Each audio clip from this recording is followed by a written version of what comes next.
trying something unique, today in light of the COVID-19 challenges. We have the town board and our consultants on live, with a slight delay, I think, over the internet. But we have everyone here to welcome you to our town hall meeting, tonight. We'll start with a call of the roll, by our town clerk, Mr. Paoloni. Councilman Beal. Here. Councilwoman Bettina. Joe, you're muted. I'm muted. Say here. Turn Councilwoman Bettina. Here. Councilman Phillips. Here. Councilman Casella. Supervisor Thurston. Here. Everyone, please turn to the American flag. I think we'll have this live and have the Pledge of Allegiance. Joey, are you going to camera in on it? Jesse will have the wide view on the camera. Okay. Yep. Have them do it. I Pledge of allegiance to the flag of the United States of America. And to the Republic for which it stands, one nation, under God, indivisible, with liberty and justice for all. That was a mess. Thank you. Okay, get it on with the agenda approval on the motion to adopt the agenda. Do I have a motion? I'll make a motion to adopt. Second. All in favor? Aye. Any nays, abstentions? Seeing none, motion passed. Next item is to acknowledge the minutes of the March 9th meeting. That was the last meeting that we held before tonight. Do I have a motion? I'll second it. All in favor? Aye. Aye. Nays or abstentions? Seeing none, motion passed. The next item, will be to have a motion to open the public portion. I will note that we have not received, according to Town Clerk Paoloni, any written comments. We open it up for written comments, so I guess we have a motion to open it. Then, if there are no other comments, I'll let Joe, mention that. Then we'll close it. So I have a motion to open. I'll make a motion to open it. Okay, Joe, have you received any comments since you last mentioned? Yeah, Mr. Cavazzini apprised me that he was directed to receive the comments, and he hasn't received any. Who seconded that, by the way, the opening of the public portion? So there's no comments? Not that I know of. Okay. Mr. No comments, so I have a motion to close the public portion. So moved. Say all in favor? Aye. Nays or abstentions? Motion passes. Thank you. We'll start the evening. I want to, make some comments to our town and to the town board. Before I talk about COVID-19, just before the call, I got an update with respect to Central Hudson on their status in the town. We were one of the harder hit, communities in Southern Dutchess. Today, at the peak of the storm, I guess about 3,000 customers were without power in the town of Wappinger. As of about 10 minutes ago, Central Hudson had brought everybody online except for about 900. So, there are still, residents, customers that do not have power. Central Hudson's going to be working very hard, tomorrow, to get people back online. Their prognosis is very good for getting people online no later than tomorrow. But if I have any other reports, we'll report to you. Bill, since you've been manning the EOC today, do you have anything else from the point of view of the town of Wappinger, or anything we should be concerned about? Obviously, we had a pretty serious situation occur today. Big shout out to the highway department and the fire departments for making the areas that were affected safe in a timely manner. No reports of any injuries, but it was just one of those high wind events that we get every so often, and the great work of our town personnel and our fire district personnel is greatly appreciated. I know we had well over 20 trees from one report Coming that I from got. that TV. And in fact, I think our combination of putting news out on our social media and having response, I received about a dozen calls from concerned residents, which I passed on immediately to Mike Sheehan, our highway superintendent, and they were very responsive to getting out there and removing those trees that they could remove that weren't entangled in any wires. So I really join in with Bill, but also thank Bill and the whole EOC of the county for all that you've been doing for the area, not just for the town. So thank you. I know Bill's been working extremely hard for going on more than 1 month, with helping with the COVID-19 response. So thank you, Bill, and thanks to the county executive and his staff for all that you're doing to help Wappinger and the rest of the area on that. Certainly. Today was day 37 in a row for me and the EOC. Very tough. It's been a tough time, a tough several weeks, for everyone since we went into the lockdown. As we've been doing on a daily basis, we've been reporting on the number of cases in the county, thanks to the Dutchess County's dashboard for COVID-19, which is a very, very useful tool. We're able to track, at this point in time, have been able to follow the results. I think there's, good news and still challenges that ahead in the news, but in looking at today's numbers in the last few days, the confirmed cases has continued to go up, although since the last report of April 10th and then April 12th report, this is the 13th, so we lag 1 day. Each day it went up by 140 as far as confirmed infections within the town. So that had 140 on the 10th was a significant increase over, the 9th, and the day before we had seen it increase just by 88. So let's hope that 2 days in a row is what that we've been calling for, is the flattening out, at least the plateauing. We'll see another couple days results. The active number of cases has also continued to rise. The good news is that hospitalizations are down. We had a high number on the 10th report of 100, and according to the county executive's report of this morning, we are down to, and countywide, these are countywide numbers of 89 hospitalizations. The recovered number has grown up to 178. Still a lot more to go out of the confirmed cases. Sad to report that we've had 13 deaths in the county, but there's been no huge increase in those numbers, which says our healthcare workers are doing a very fine job in saving lives. We've been double digits, but 10, 11, 12, and then 13 in today's report. So no huge spikes as we've seen elsewhere. Part of what's happened with the confirmed numbers going up is that we're now at over 8,000 tests within the county, which has gone up from when you look at going back on the 6th of April, when the dashboard started. We're at 4.8 thousand tests at that point in time. Wappinger has continued to grow in confirmed cases, just like the county-wide numbers. The growth that we've seen is now about 12 a day over day, including the weekend. That is compared to what had been previously about 7 a day, then 10 on the 10th over the 9th, and now 12 between the 12th and the 10th. So hopefully that number is also not going to grow significantly or very fast. I think, as the county executive has reminded us, we're lagging for maybe 10 days or so from New York. Maybe it will be shorter, we'll see. But I think the important point on this is that we must continue to really follow social distancing very strictly. I know there's been a lot of comments, but we believe it really is working.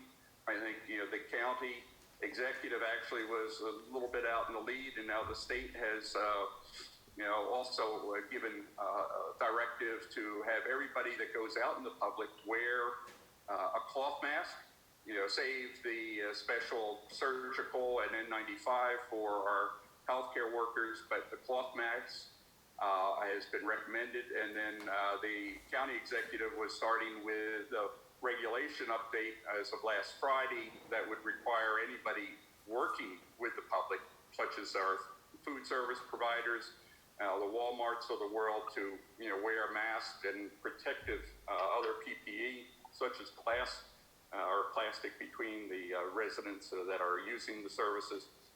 Now, that is also guidance from at the state level. So we need to follow those. Of course, we need to make sure we wash our hands, other hygienic basis. We are seeing, as we're learning more about this disease, and particularly information that's coming out of other health organizations, there appears to be a much longer lifetime, whether it's on glass, metal. Now what's even coming out of China is reports that your shoes can track in, that, particularly the healthcare workers, where there's the biggest concern of coming in touch with contamination.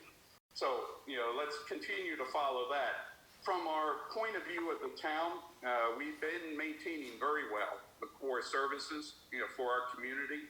We're using this feature, and we've incorporated Zoom. I think we've been fortunate that, the board and I and our staff, particularly our IT, folks, we got ahead of this, actually. We started putting in place a lot of features for communication, including back in February, that would enable us to have these communications with Zoom. So as a result of that, we've been able to communicate, despite shutting down Town Hall, to the public on the 19th of March.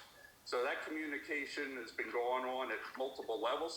On an individual basis, board members communicate with board members, not in the context of a public meeting. We never have everybody online at the same time, but also communicating with our consultants, with our staff.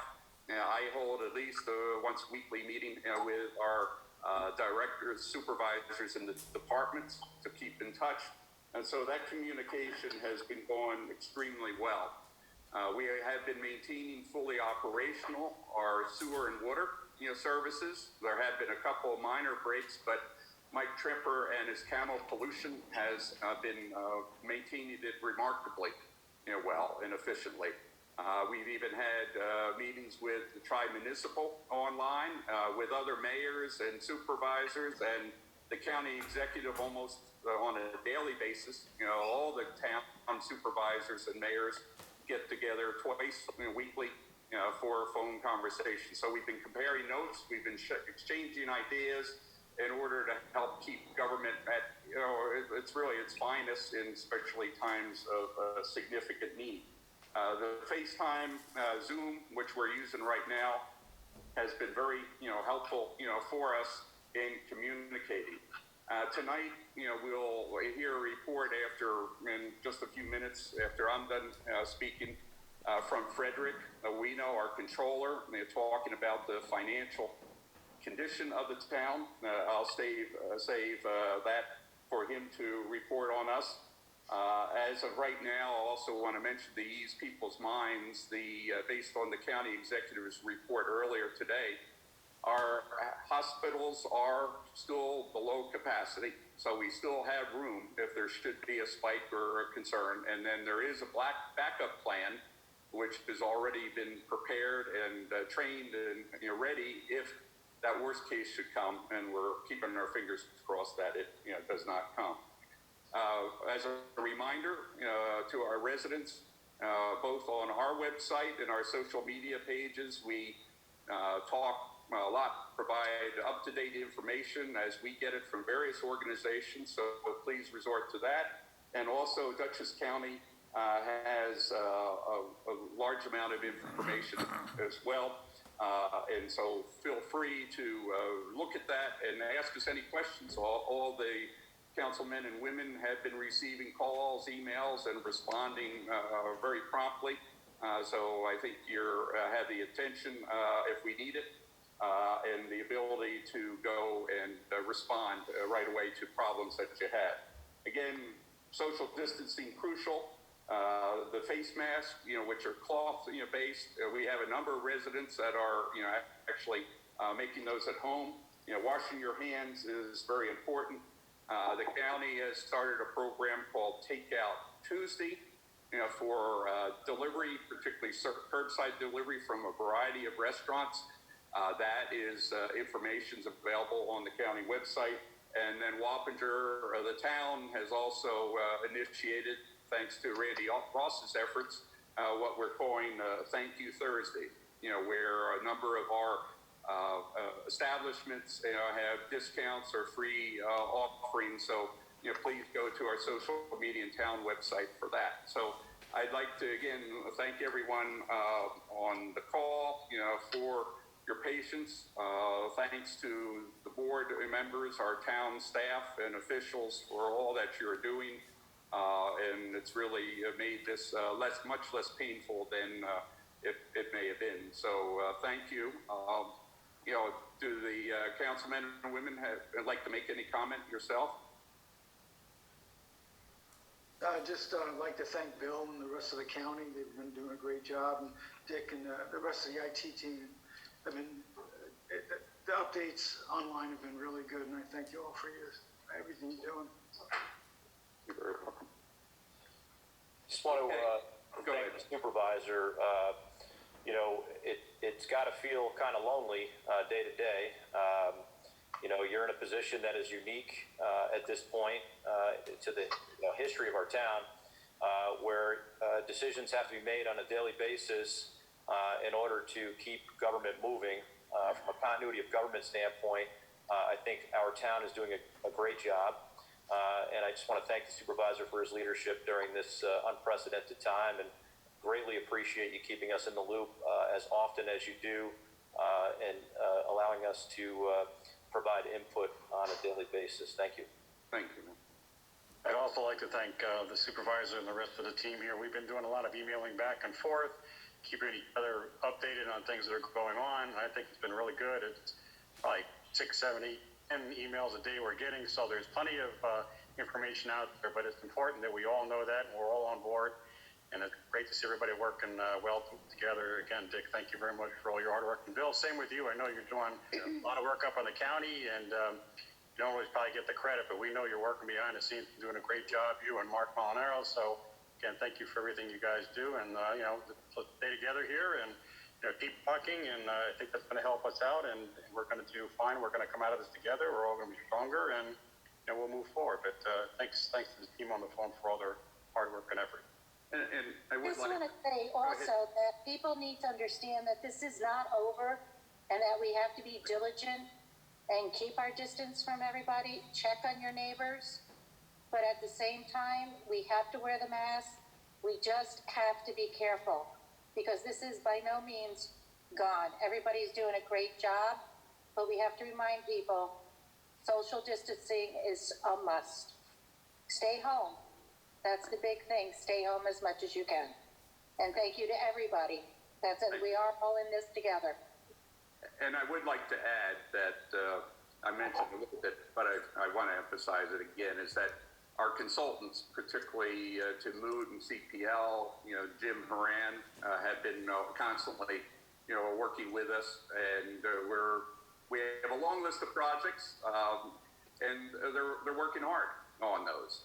We're continuing to work on the projects that we believe that as we come out of this, and we will, one of these days, but I really second very strongly what Angela said, we're going to be prepared, to continue to grow, this town. And so we're excited about the opportunities that exist. And so, we are paying a lot of attention. You'll see aspects of that come out during our board meetings and the areas of consideration. So thanks to the broader team, which includes our consultants as well. Okay, Frederick, the next item is for you to give us a financial report. I think the board, and Frederick also has been keeping the board updated through email with financial information and updates. So Frederick, I don't want to steal your thunder. Go ahead and give us a report, please. So thank you very much, Supervisor, for giving me the opportunity to update the town board and the public at large about our financial situation. So I have to start off by saying that at the close of last year, I think we did pretty well. Earlier on, I'd sent to each one of the town board members. If you look at all the balances across all the funds, they have and balances at the last year. And to go through a few of them, the general fund, typically the A fund, had 1.4. If you remember, the last time I presented on the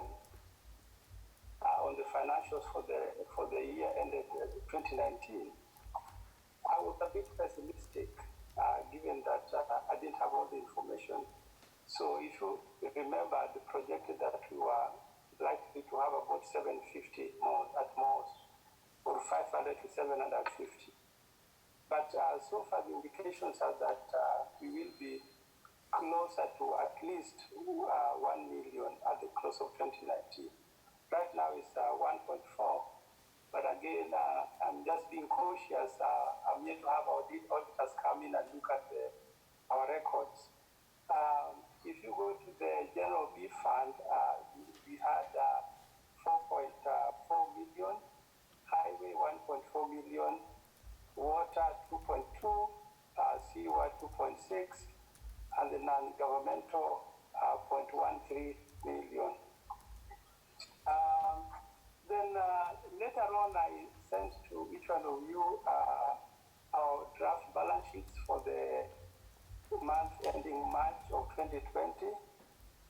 And you see there what I have tentatively in the General Fund A, 2.8, in the B Fund, 4.6, Highway 4.3, Water 2.7, Sewer 2.5, and the non-major governmental funds 0.5. I have to caution you that this is just for the 3 months ending in March 2020, and we are still a very long way to the end of the year. So I think going forward, I think it will be actually much more beneficial to give you what is the estimated closing and end of the year balances for this year in conjunction with the actual balances.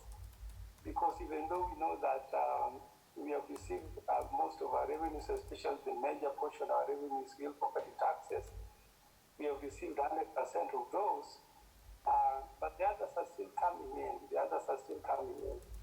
I think what we have been doing at Town Hall is basically emphasize to control our spending, given what is going on at this time. We have been keeping track of all our bills and making sure that only the essential bills are paid as they become due. We have to make sure that we pay payroll, we have to make sure that we pay our debt and the utility and so on. And so the supervisor, as he has mentioned, comes in once a week to sign the checks and the vouchers that he needs to sign. And we are up to date with that. Regarding distribution, I think most of the programs, if not all, have been cancelled and money refunded to the respective people who paid them. There's been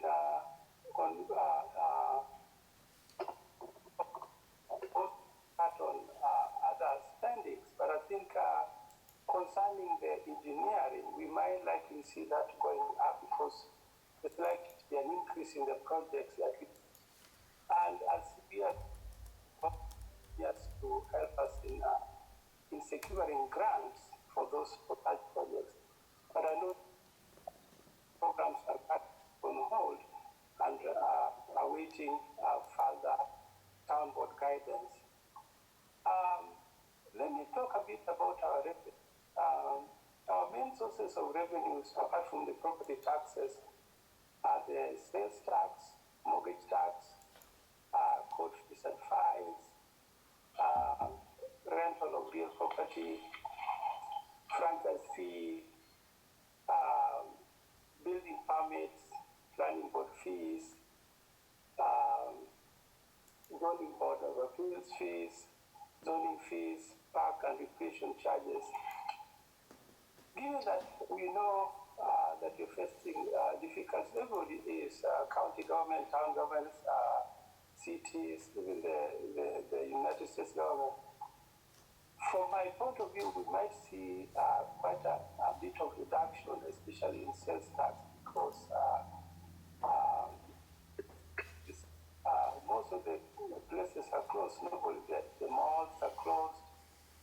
Only the grocery stores you still find people, going in to buy groceries, the most important things.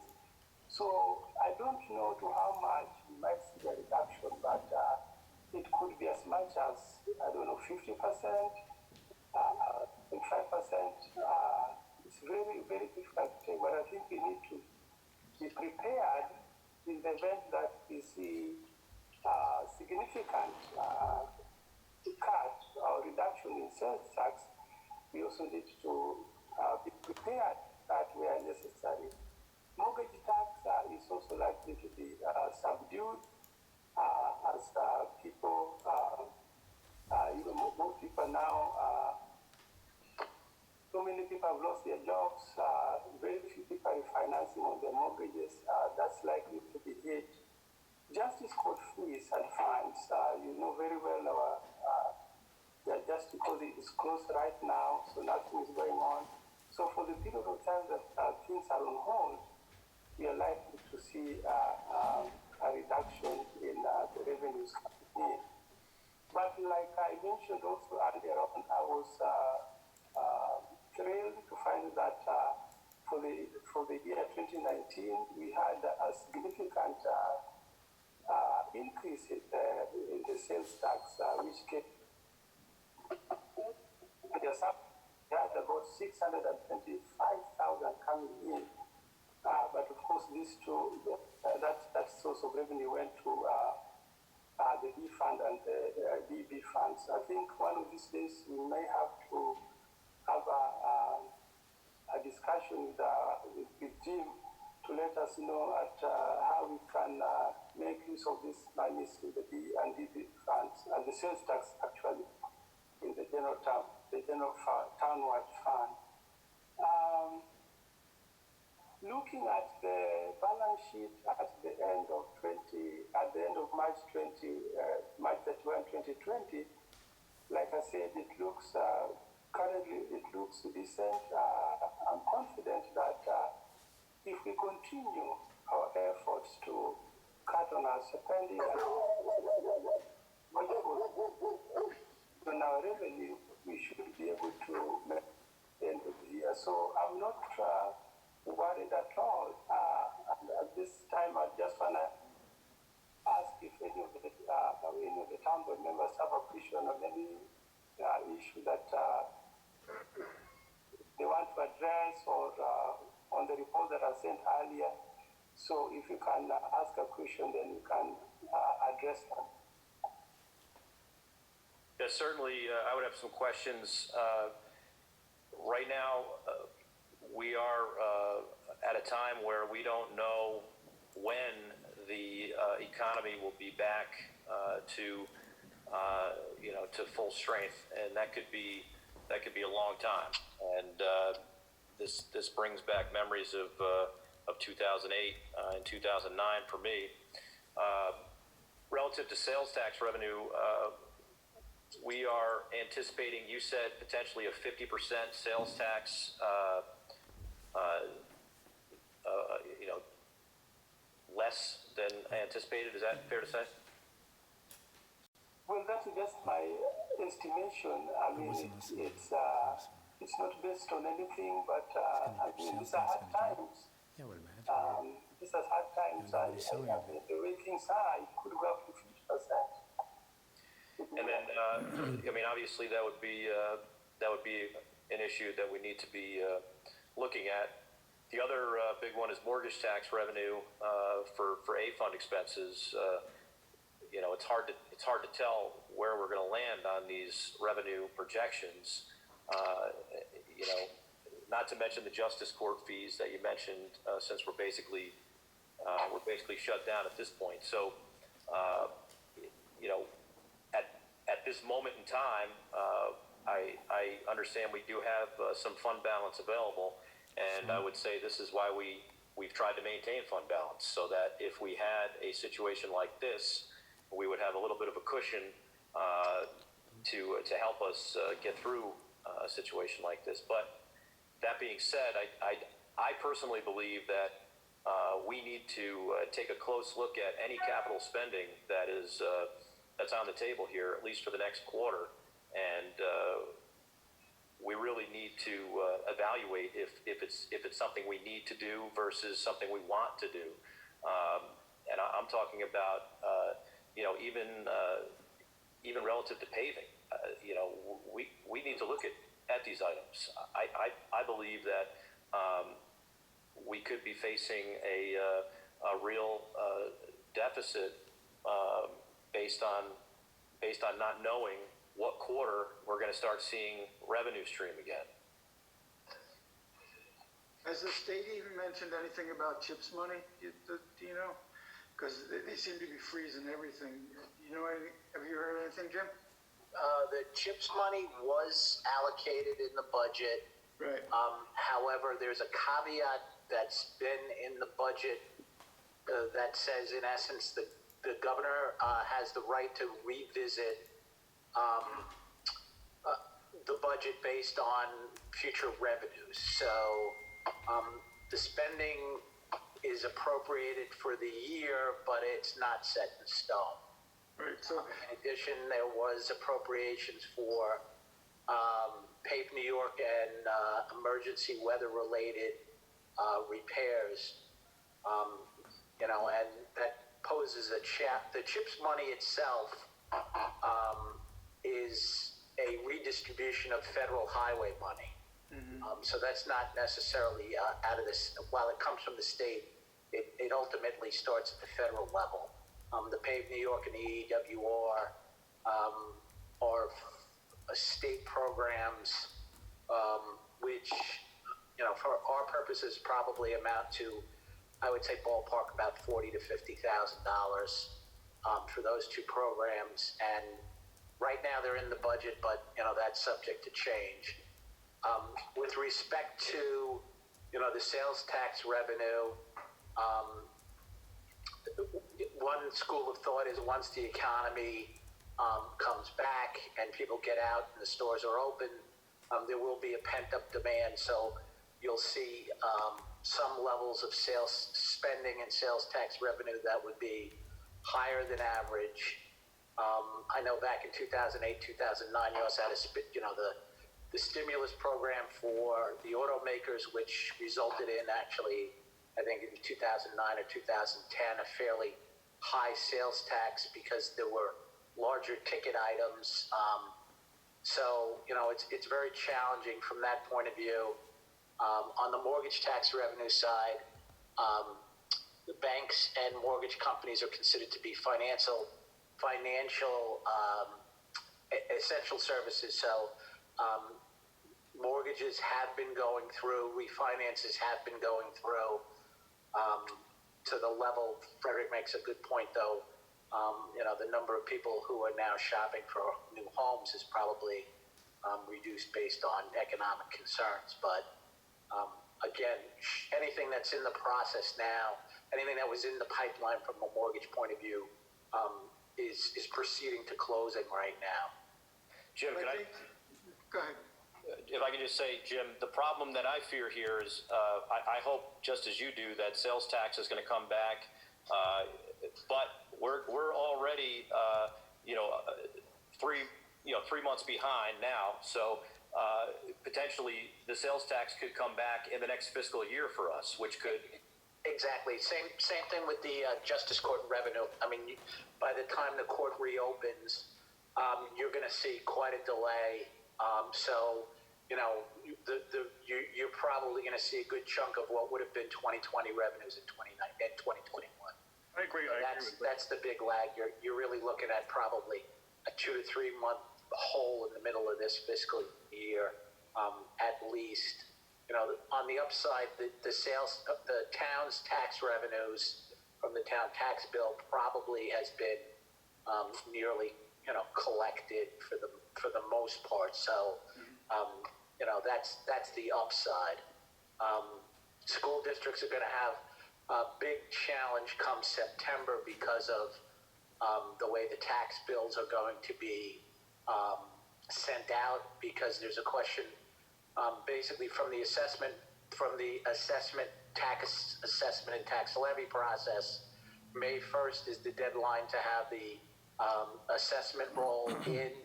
The fourth Tuesday of the month is the Board of Assessment Review. That's grievance day, and the tax roll has to be finalized by July 1 for purposes of getting the school tax bills out in September.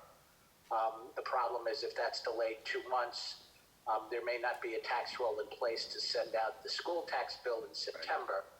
So the town and county are a little bit better off in that respect.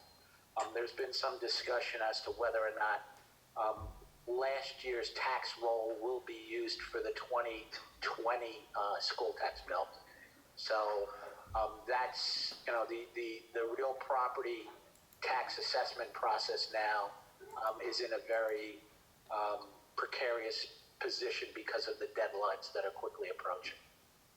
I think to Councilman Beal's point, even like you said, the CHIPS money is pre-secured, but with the delays, we might even look, to the state saying, okay, when we're going to send it out. We do have the B fund money and we want to go with paving, but we're going to contribute to it. And I think we have to revisit that in going forward. I think what we do is we take a look at, as Bill said before, we've been through these before, different times where, time's a little bit rough. Need to proceed with caution. I think what we do is we take a look at, we see how the second quarter comes in. Once we see how second quarter in, because hopefully that's the worst quarter. Again, basically this thing has been shut down and it will be shut down for quite some time. So the second quarter, I'm hoping is our worst quarter. Start to see a little bit of sales revenue, a little bit of mortgage tax come back, starting in the third, and hopefully by fourth quarter we start getting closer to, I'll call it normal. But I think we proceed with caution. We take a look at all spending, whether it's discretionary, whether stuff is in the budget and we haven't spent yet. We take a look at everything. We put a hold on stuff right now, and we see again, what do the numbers look like from Frederick at the end of June. And I think that's the way you got to proceed. And I'd love to be able to pave roads and things, but again, that's something we can revisit, as we get into the third quarter. Asphalt's not going to be available to start anyway till May or June anyway, so we've got some time here. But again, I think we proceed with caution. We're lucky enough to have fund balance, so that's a good thing. And again, just take things slow here. Let's see how we look later on. Now, Frederick, I do have a question for you. So, if we looked at the balances you talked about before, Yes. are they all final balances? Is there still to go obligations that we have to worry about, that we still have to pay?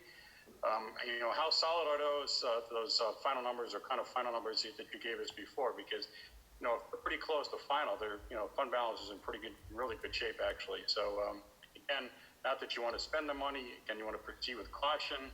You want to make sure that again we're not going to discretionary spending we have to take a look at. I mean, we're doing that where I work too. We look at all those kind of things, and we just got to proceed with caution here, and again see where we are at this point in time at the end of June. And I think then hopefully we can start making some decisions on some of this project we want to do, like paving, whatever else we're thinking about doing.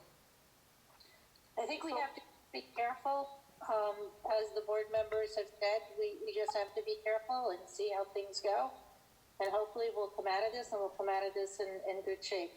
But we do have to look at every kind of expense and be very careful going forward. Yeah, so generally speaking, we do get our final balances only after the audit is done. So as we speak now, the first thing we need to do is have the financials for the year ended 2019 sent over to the state. And then once that is done, we invite the auditors to come in and look at them. And after they have looked and they have certified, that's when we have the final balances. So the answer to your question is no, but I'm pretty much for the balances ending in 2019, those are pretty much, I'm very confident with them. even if they change, I don't think they're going to change by $500,000. No. Maybe between, if they have to change, maybe between 100,000 and 150,000, based on adjustments here and there. But I really don't see that also. So I'm a bit confident in the 2019 balances. Post when they come in, down, up with adjustment. So the answer to the question is they are not final, but they are, good enough for now. So it's pretty close to being final is what you're saying right now? Right. Fund balance is okay, good. So there might be few outstanding bills yet that still be paid, but we're relatively close, probably 95% final, would you say? Right. Okay. And as far as looking at spending where we are today, I know you've been sending out a lot of reports, year-to-date spending versus the budget, et cetera. Do you see any areas where we're potentially exposed we need to take a look at, that maybe we should take a look at, as we proceed? I know sometimes revenue comes in at certain points in time, certain expenses, whether it's software, things like that, they come in certain times of the year. So what I'm trying to do is I'm trying to make sure we're in a good position overall from, what the budget says versus we are kind of from a quarterly, and then can we extrapolate that and say, what would this look like if we looked at, say, a full year basis? Are we still going to be in pretty good shape?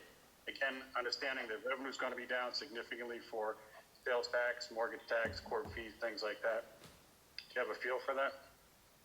Yeah, so my only concern at this time is the revenue. With the expenditure, I think we did a pretty good job with our budget. And so far, things are coming in smoothly at the right pace. And of course, we are trying to control the much that we can, spend as minimal as possible. So I'm not really concerned about expenditure right now because we're doing our best. But in terms of the revenue, that's where I think we need a lot of attention. Of course, in terms of projects, I think that's another area that, we might spend a little bit of money. But again, projects are kept on hold. For example, the tech, that can be a significant cost reduction. But again, some of the projects, like capital projects, the engineers help us in securing grant monies, which also is revenue, so kind of offset what the expenses are. So, generally speaking, it's just the revenue side that I'm concerned about. The expenditures coming in pretty nicely. So Frederick, these fund balances, they are the estimated 2019 year-end numbers? We can't really hear you. No, yeah, I hear you. Or unmute your mic. That's why I wanted to mute it off. Frederick, the numbers that you gave us, are they the year-end 2019 estimated fund balances? Yeah, those are the fund balances for 2019, which I say Year-end. I'm confident with a degree of 95% that they're going to stay the same, even if the auditors come in. Of course, when they come in, they usually make some adjustments here and there based on what they see. Maybe some accounts payable that were not recorded or recorded maybe in the current year but should have been recorded in 2019. But those are usually minor adjustments, and I don't think they will our end of the year 2019 balance is that much. I'll take that as a yes.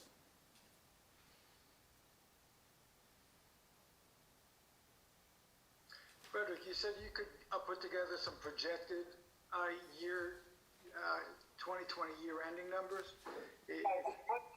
Going forward, I think what I'm going to be doing when I present the June See why I asked financials, that? Okay. Because they're kind of mixing time periods. present the projected end of the year as of March, then I could do that. I'm not going to give the actual balance, but what is actually more important is what's your project end of the year balances, because it's 9 months to go. And looking at the balances as of end of March, that does not give picture in terms, because we should look at the year as a whole. For the supervisor, as we move forward in this questionable time right now, I think it might be advantageous for us to have this as a discussion item, on a monthly basis. Not as in depth as this, but to at least have an item on the agenda where we discuss our fiscal position on a monthly basis. I mean, right now, nobody knows what's going to happen. Nobody has any definitive information on when we're going to see the economy ramp back up. And then even when that does happen, we still don't know when this revenue is going to come in and if it's going to come into the level that we need it to. So I think if we can perhaps ask Frederick to give us a brief report once a month so that we can see this in real time, that may benefit us. What Frederick and I had discussed, Bill, is providing an update to the extent that there were any unforeseen or exceptional differences or variances with respect to what he has, for the next, couple of meetings. Then the June meeting would be a more full report, based on the half-year findings. And then, was also keep in mind, Frederick is, one, they're all working from home. And two is that I've tasked him with the challenge of preparing and submitting as we go along, the reimbursement requests, from FEMA. And so, we'll be talking about that a little bit later, but, so the work, environment is that if I see and he sees exceptions, actually we'll probably be alerting you before then. But yeah, definitely I don't have a problem with the, monthly, update, but I don't want, him to be distracted from, what he's been doing with more detailed report than that. All right, perhaps it'll be more appropriate for us as a board just to have that conversation for a few minutes once a month by putting that on the agenda and having it, as a staple each month. I think it will show our constituents that we're not taking our eye off the ball here, because this brings back, as I said, not so pleasant memories to a situation we had in 2008, 2009, where we get to the third and fourth quarter and literally there's no revenue to pay for fourth quarter expenses, and that's not a situation we want to be in again. And we certainly didn't choose to be in that situation years ago, but it could happen. It could happen, and we're going to have to plan for that. All right, great. Yeah, I like the idea of the monthly high-level summaries. Nothing as in-depth as we're doing now, but, again, high-level summaries to show us where we're at. Again, we want to see where we're at. We also want as Bill said, make sure our constituents know that, hey, listen, we're out there working. We're looking at the numbers. We're making sure we're on track. And, if we get an opportunity later on as revenue starts to, come around, we can open some things up. But again, it's got to be fiscally conservative right now. And I agree with what Bill said. So, good idea.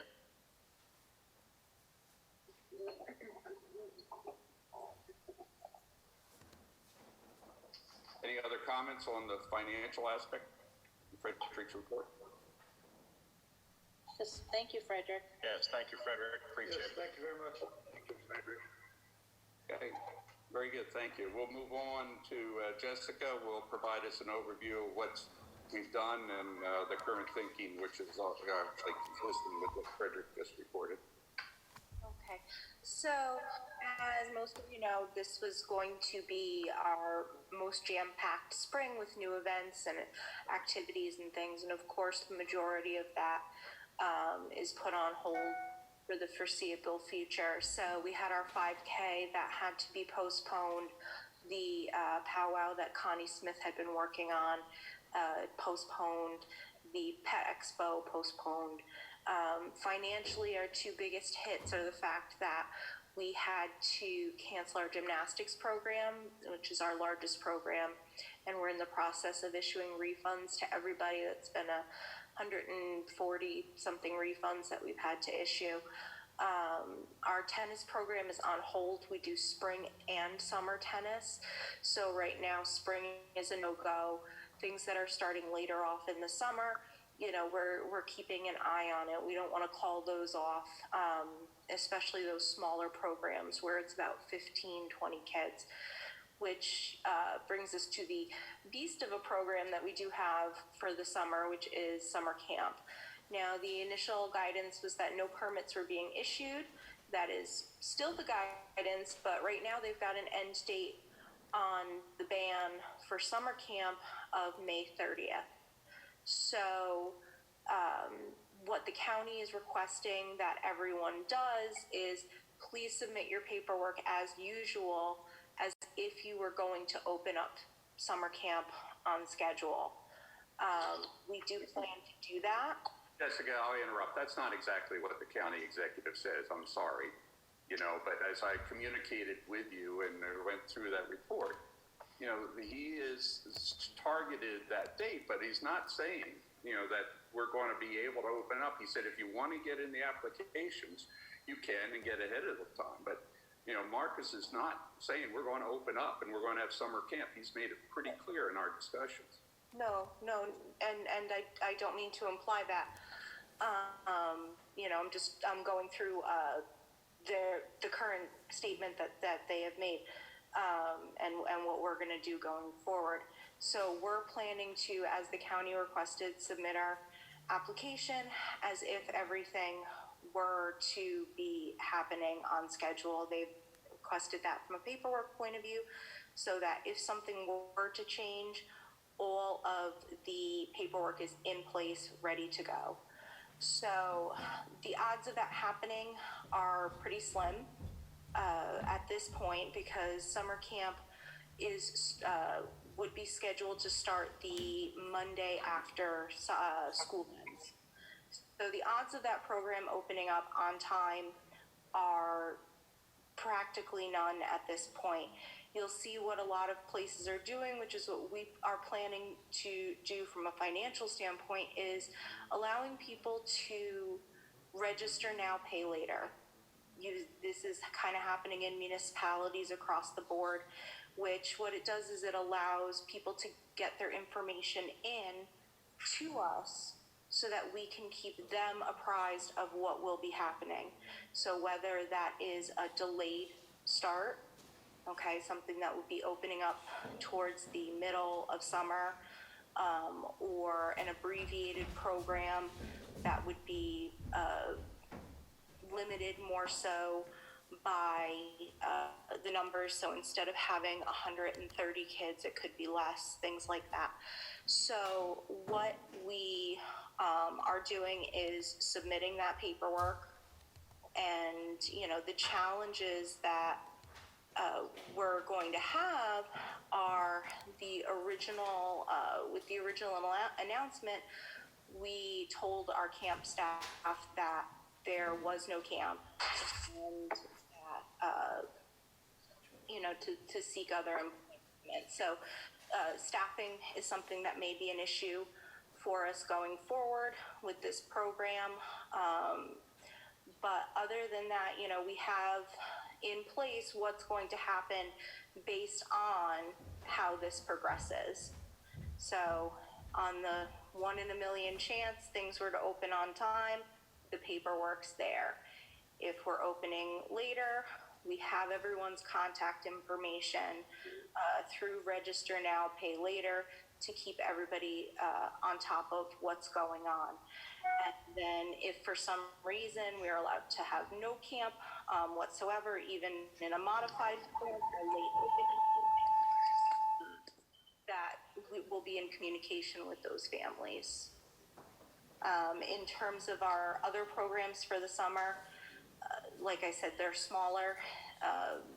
If guidelines open that we can have a group of, say, 10 kids doing something, that means that our fishing program will be okay. That means that our tennis program will be okay, because they're done in smaller blocks throughout the summer. All right. Any questions on camp and where we're going? You ever drop that date where you have to know where it's either way? Yes and no. Yes, for a on schedule opening, which again, 1 in a million. what our date to have the paperwork into the county by is the end of April. So in terms of guidance on if, when we can open, having those folks do the register now, pay later will actually extend any kind of drop dead date that we have, because people aren't making a financial investment into camp. So say even if the third week of June, we were to get guidance that we could open the third week of July and have an abbreviated program, we're ready for all that. Our camp program, our director Cheryl came back to us in beginning of January, and we laid out everything for the summer. So honestly, there really isn't a drop dead date, because we have contingency for contingency for contingency. Well, let me ask you this. How much money do we need is revenue to run this program? Because at some point we're going to have to make a decision to start hiring camp counselors. That's where it gets a little tricky with the personnel, especially considering we did tell a lot of them to seek other employment. So what we can do for personnel for delayed opening or anything like that is we can accept kids based on how many people we are able to get from our hiring pool. So say we do not hire right now, okay? We do not hire right now. We still have interested applicants.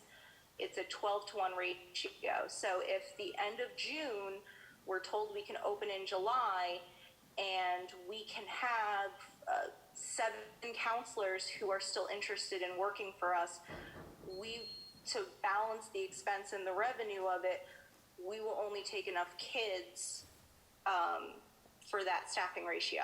And that staffing ratio does work from a financial expense point too.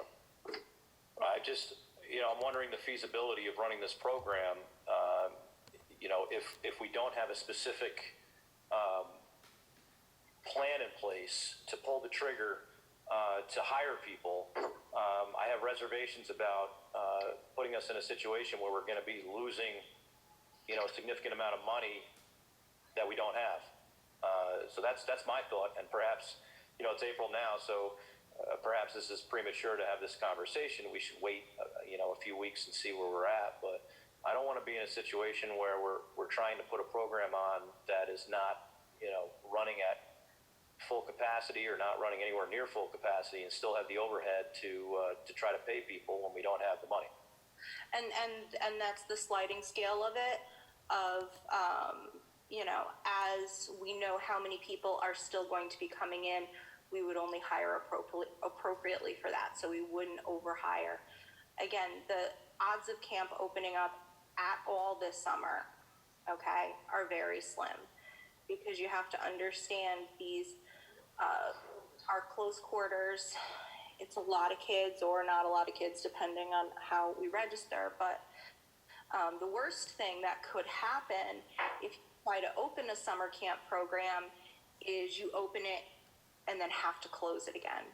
Right. Which is what my biggest fear is, even with a delayed opening or a modified program, is we open, and then for some reason, even with the best hygienic practices, we get a case and we have to close. That's where we're going to run into any kind of financial loss, because then we have done that hiring. So that's... I don't think we can afford to take that chance. But unfortunately, my position is recreation is a secondary thing at this point in this town until I know where we are with revenues. And I'm sure my colleagues can agree with me on this. The recreational programs that we run are important. However, they are not as important as being able to provide the services that we must provide and are mandated to provide.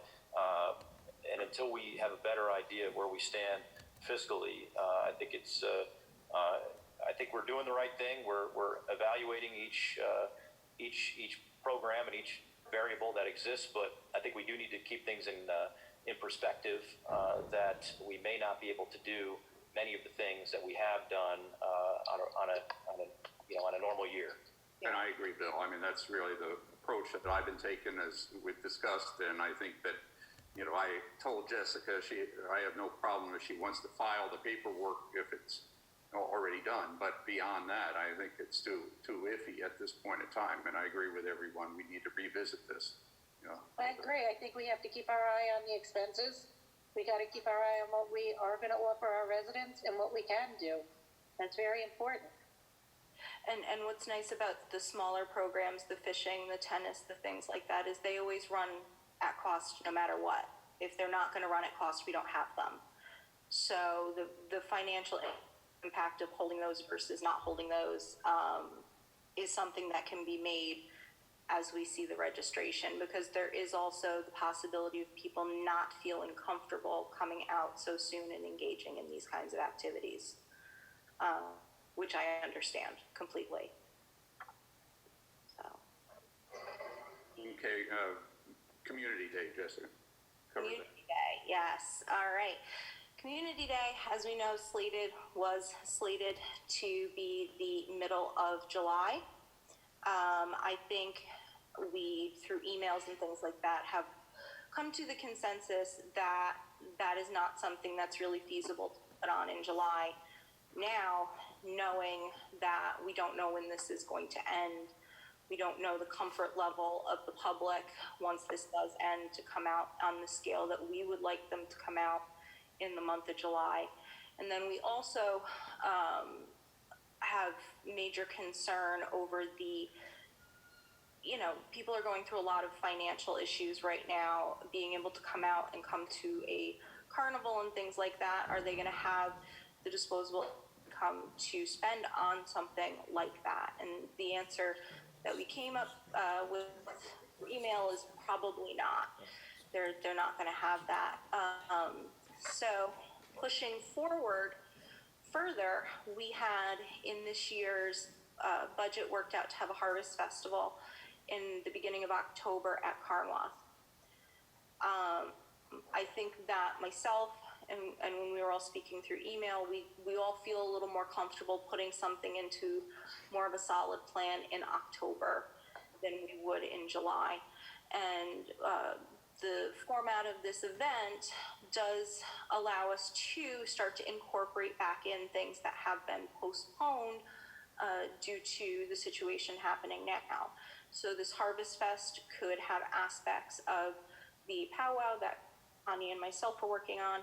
It could have aspects of Community Day worked into it, even to a small scale, the Pet Expo.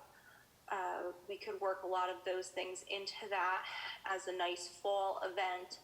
It wouldn't necessarily be a carnival, but it would be a free event for people to go to, and then buy food, things like that, at their own pace at the event.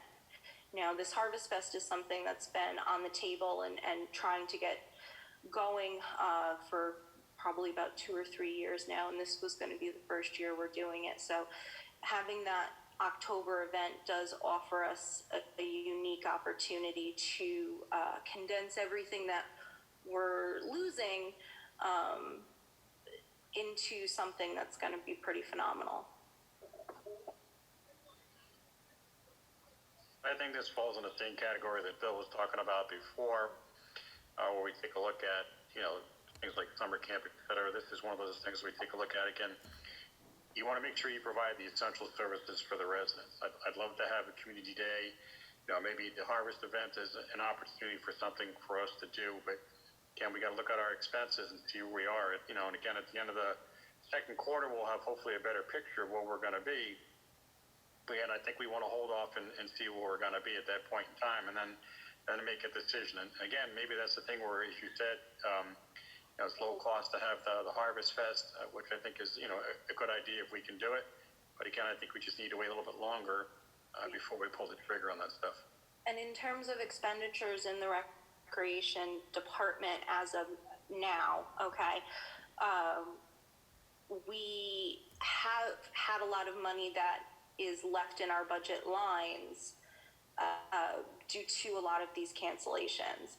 Now, with all that's left in there, if even a third of what's left on the table from our postponed and rescheduled events is put into a community event in the fall, we could still put on a great event and still leave 2/3 of the money from, say, the Easter egg hunt.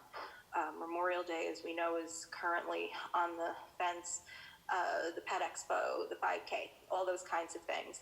We're leaving that money on the table and unspent in those budget lines. So can we take a look at, can you give us a list of some of the things, I know you've been emailing us back and forth, but can you give us a list of some of the things that you're looking at doing for this Harvest Fest, and how we can maybe use some of the money from some of the other line items to potentially do something for the Harvest Fest? I just like to see what kind of activities you have planned, so we get an idea of, maybe there's something we can do. Absolutely. And when you refer to the money that you have left over, let's not forget that money may not exist, because that money only exists based on revenue.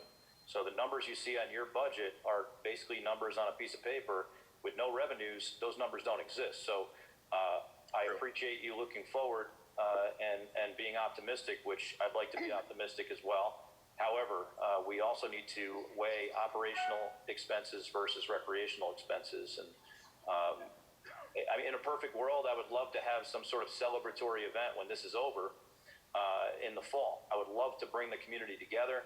This may be a good opportunity to do that, but let's also remember that we may not have the money to do that at that time. So, that doesn't mean we can't have the event. Perhaps we have to look at alternative funding sources and having the community chip in, which can happen. But, let's be cautiously optimistic looking towards the fall. How quickly does it take you to put? I think we have Go ahead. to see how things come out. I really do. We don't know what's going to happen yet. We don't know how long this is going to last. I mean, the wish day is maybe June, maybe July. It might even get pushed out even further. There might be a resurgence of this illness. Nobody knows. But I think it is important to plan, but I think it's also very important, like Councilman Beal said, the expense part and the revenue part is very key to this success of anything. Thanks, So Jessica. So how long does it take you to put it together if you had to? If you say, for example, we saw ourselves, again, I know you're planning for something in the fall here, but how long would it take you to turn this thing around? Is it a month? Is it 2 months? Is it, how long does it take you to pull something together if you had to, kind of a last minute thing? Because again, we want to see, as Bill and Angela both just said, revenue, expense, et cetera. So we want to make sure we're going in the right direction here. So how long would it take you to plan something like that if you had to turn around very quickly? Since we're not about the carnival ride aspect of it, I would say doing it by the skin of our teeth would be about 2 months. And that is right at the skin of our teeth. If it were... Well, I'm not actually talking about Community Day. I'm actually talking about the Harvest Fest. No, and that's what I mean, because once you cut out that kind of carnival aspect of it and the vendor portion of that, everything becomes a lot harder to do. So we would be talking, if we're looking at early October, late July, knowing where we're going would be cutting it close.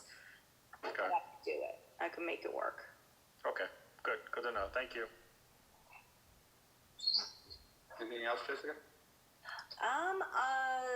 Stay tuned on Facebook this week for a fun thing that's coming from the Recreation Department, and that's all I'll say about that. Several fun things planned. Yes. Sir. All right, thank you. No cost to the town. But no cost. Okay. Totally free. We like that. Free. Steve, are you still on? I am. You want to talk about your seasonal hire issue? Right. Currently, I've got 3 vacancies on my budgeted positions, and wanted to touch base and see where we can go with that. We're ready to start mowing this week. One of the seasonal hires has been with us for several years and very experienced, and I basically can send him out to do his own thing and know that it's going to be done. I'd really like to bring him back. The other seasonal position will be a fresh hire. I haven't I haven't been interviewing for that yet. So let's see what we're going to do here. And then the other was a year-round position that was vacated about a month ago. I have a candidate available, but again, with the uncertainty here, I didn't know to move forward with that. Is there a resolution for this? I don't know if we need a resolution at this point, but I just need some direction on, because I had heard rumors about a hiring freeze. But if we're going to be able to get the work done that we're supposed to, I'm going to need to fill these slots. Well, I think there needs to be a non-essential hiring freeze, and I would consider your personnel essential based on the fact that we need to maintain our assets. Right. I agree. Yeah, I agree. I'll move to authorize the supervisor of building and grounds to hire the maintenance personnel that he's requesting. I second that. Steve, do you have anybody in mind for that replacement position? Yeah, like I said, Tom Johnston has been with us for a number of years, and he would be in the one seasonal slot. I don't have the name in front of me of the candidate that I had interviewed and I'd like to move forward with, but I do have a candidate for the year-round position. I will have to interview for the remaining seasonal slot. You want to hire 2 of the 3 vacancies now? Correct. Okay. And what about the slot that's open and ready? Well, I will interview for that and hopefully have something for you for the next meeting as well. I can have names in a resolution for you for the next meeting. I think as Councilman Beal said, it's imperative that you get your slots. It's an essential service, so I think this is one of those ones you have to go with. And it's in your budget too. Right, thank you. Right, it's in your budget, correct? Yes, it is. It Yeah, is. Thank you. Thanks, Steve. Okay, we have a motion and second. All in favor? Aye. Aye. Any nays or abstentions? See none, motion passed. Thanks, Steve. Steve, while you're here, you want to talk about the HVAC service contract. We've talked about this in the past. You want to provide an update on that? Right. I didn't notice that on the agenda, so I don't have as much information for you as I'd like, but I did make a quick look here. I had gotten a service contract from Johnston Controls. They are offered through the purchasing co-op that we belong to, which are pre-approved by the state for their services and the rates and such. The amount would be, and these are the particulars I don't recall specifically, but there are going to be a number of visits throughout the year to service the new equipment. The new equipment is pretty sophisticated. There's a lot of grills and such on them that need to be cleaned and maintained on a regular basis. And this would include both Town Hall and the Emergency Services Building, which have similar systems. The amount was $25,000 for a year service. But again, in order for them to operate efficiently, it's something that really needs to be done. And it will also lessen the likelihood of system failure if they're kept clean like they're supposed to be. We do have 20,000 in the HVAC line, so there would need to be a supplement to that of just over 5,000. Do you have a contract for that, Steve? I do, and I can circulate that. And I don't know that it's something that has to be decided tonight, but I can circulate that to the town board, and we can look at it again at the next meeting. I'll certainly get it over to Jim.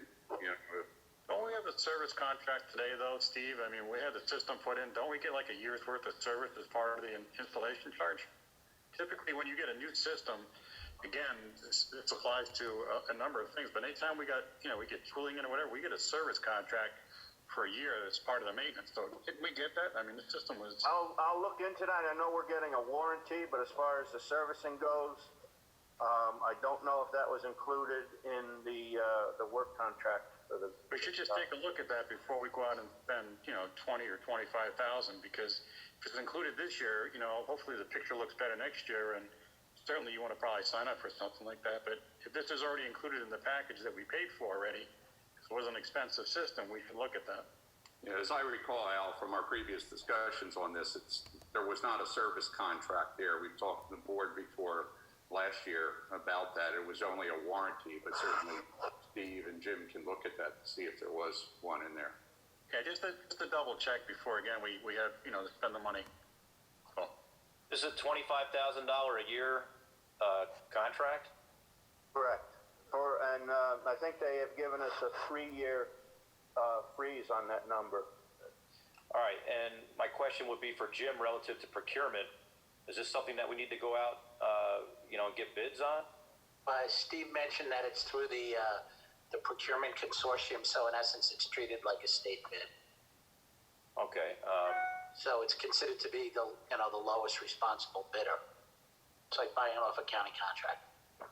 And we have not had an HVAC service contract previous to this, Steve? No, we haven't. It's something we've talked about for a long time.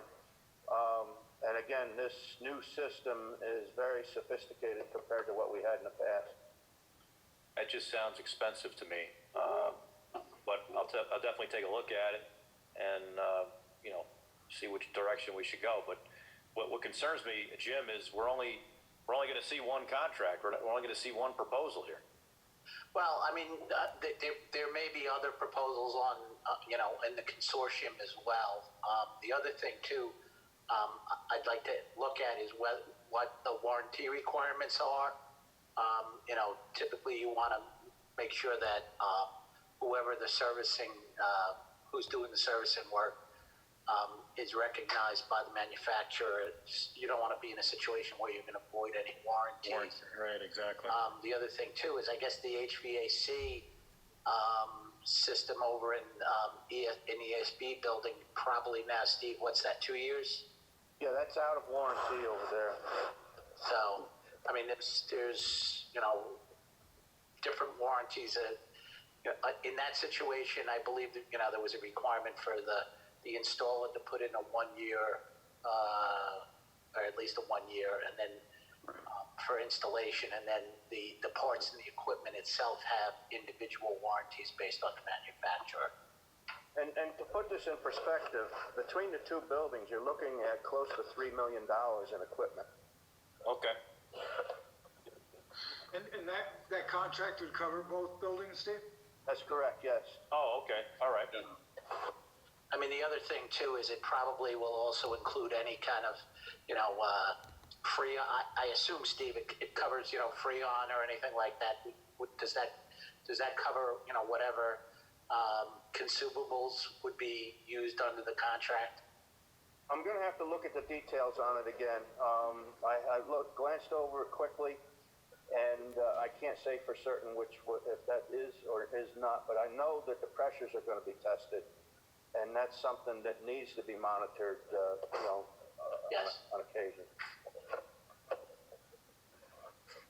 And, as far, at least for the last 20 years or so, I don't believe there's been any service contracts for any of the HVAC equipment in Town Hall or the Emergency Services Building, which is how it got to be in the condition that it was in.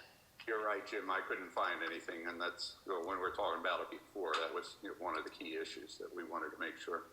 And now, as we're getting ready to go into summer season, air conditioning, that usually then requires some changeover and cleaning, getting it ready. So I do have a concern that we need to move on this fairly quickly to get it in queue. Perhaps at the next meeting, if Steve can get us the contracts, then we can be in a position to make a decision on it then. Yeah, it's certainly prudent. I mean, it's a new investment. Right. And, an ounce of prevention is worth a pound of cure. Right. Yeah. And it'll prevent us from getting into the same position that we were when we started these projects. Well, my only fear is that we're going to spend $25,000 on the contract, and then we're going to end up having $25,000 in additional, repairs every year. I mean, that's, if you look at the net here, I understand our system was malfunctioning, but it lasted from 1985 to 2020 or 2019. So, the argument can be made on both sides that we got our money's worth out of it, even though it was, broken half the time as compared to spending $3 million and now 25,000 plus a year. So I certainly agree with the methodology that we need to maintain our system, but we also need to keep our eye on the ball here. Just one question for Steve. There's also in Town Hall, there was some incremental work done in the courts and in the building department. Is that covered under that service agreement as well? The entire building is covered. Okay. So, yeah, those older systems will be part of the package. The court system has been updated, though, with the new equipment. Oh, okay. I think, Bill, one of the challenges, back to your comment, is just like us dealing with new cars. They're all electronics driven, and the sensitivity and the expertise is so much more expensive than it used to be. So, that's part of the issue that we're facing to maintain those, kind of to build in a service contract guarantee for certain, providers, I think. So that's a problem. But Steve has had a lot of issues and worked out the bugs with getting the systems operating, smoothly. But it's taken a lot of work actually on our town staff's part. Fortunately, Steve has, some good folks, particularly Sal, that's very familiar with systems like this and has helped us get over the challenges we've had. Thank you. So, Steve, why don't you then come back, with us, for the, next board meeting, the second one in April. Right. I will send copies of the contract out. I actually brought my laptop home, so I can do it when the meeting's over. Get copies of the contract out to everyone to look at, and then I will meet with Jim and get the questions answered. Thank you, Steve. Thanks, Steve. Also, while we have Steve, can I ask him a question that's separate? Steve, good work on getting the boat ramp in. Unfortunately, it was on the same day that the governor made a determination about boat ramps and docks. Supervisor, do we have an interpretation on how that's going to work now? Yeah, I sent it out. We got an interpretation from Albany saying that for fishermen, non-pleasure crafts that can continue being open. I told Steve we need to post some signs, to make sure, that's there. Also, put out there a trash receptacle or two, from the point of view of littering. But yes, we got, immediately something from Albany, thanks to the county executive's office, particularly Ron Hicks, on getting that clarification. And further, the clarification saying that town, municipal, and county, marinas, piers that didn't have staff on them, were, also exempted from the order. Thank you. Thanks. Okay. Steve, anything else? You'll be voting on the surplus equipment list there. Again, I think I mentioned this in a meeting past. It's equipment that we have either replaced or no longer have use for or outlived its useful life. So just items that we're looking. And since you're here, talking about it, would you just briefly describe, the equipment and what your estimated value is that you can get? I don't have the list in front of me here. Looking at the screen, it's difficult to have that in front of me. I'll do it from best I can from memory. I have the list. It's You do, okay. 14 dock floats, John Deere mower, Bad Boy mower, 2002 Chevy utility truck, playground slide, and surveillance camera system. Yeah, couldn't we keep the surveillance camera to replace some of the ones that might break or outside, weathered, or inside? No, it's what that is the initial system that we had, and it is outdated, and we are now installing much improved cameras. They are not compatible with the systems that we're using now. That's analog system, and the new systems are digital, and the resolution on them is about 3 times better than. And the last time around, I think I got $150 for the system as used, which is pretty good because you can buy them for next to nothing at this point new. The mowers, I would expect to bring somewhere between 2,500 and 5,000 each. The truck may bring 2,000. The dock floats is anybody's guess. Last time around, I believe they brought close to $100. The slide, again, is anybody's guess. That's something we removed from Robinson Lane when the new park was installed, and it's just sitting around at the barn. I figured we'd throw it out there and see what we can get for it. You know, all this money could be put into the equipment fund and then recycled that way. But does Frederick have and I know you don't know this, Steve, maybe we can ask Frederick to do this, but do we have a fair market value or a net book value of what these assets worth? Do we have a good idea that when we sell them that, you know, if there is an example here, looks like you have roughly, I'll call it $5,000 to $7,000 if you add everything up. Is that what it's on the book for? If we take a look at what Frederick has, is it something less? Is it? Yeah, because what I don't want to do is I don't want to sell pennies on the dollar just to get rid of the stuff. I mean, I want to make sure we're getting a fair value for the assets. I know you don't have that now, but maybe we can have Frederick take a look at that.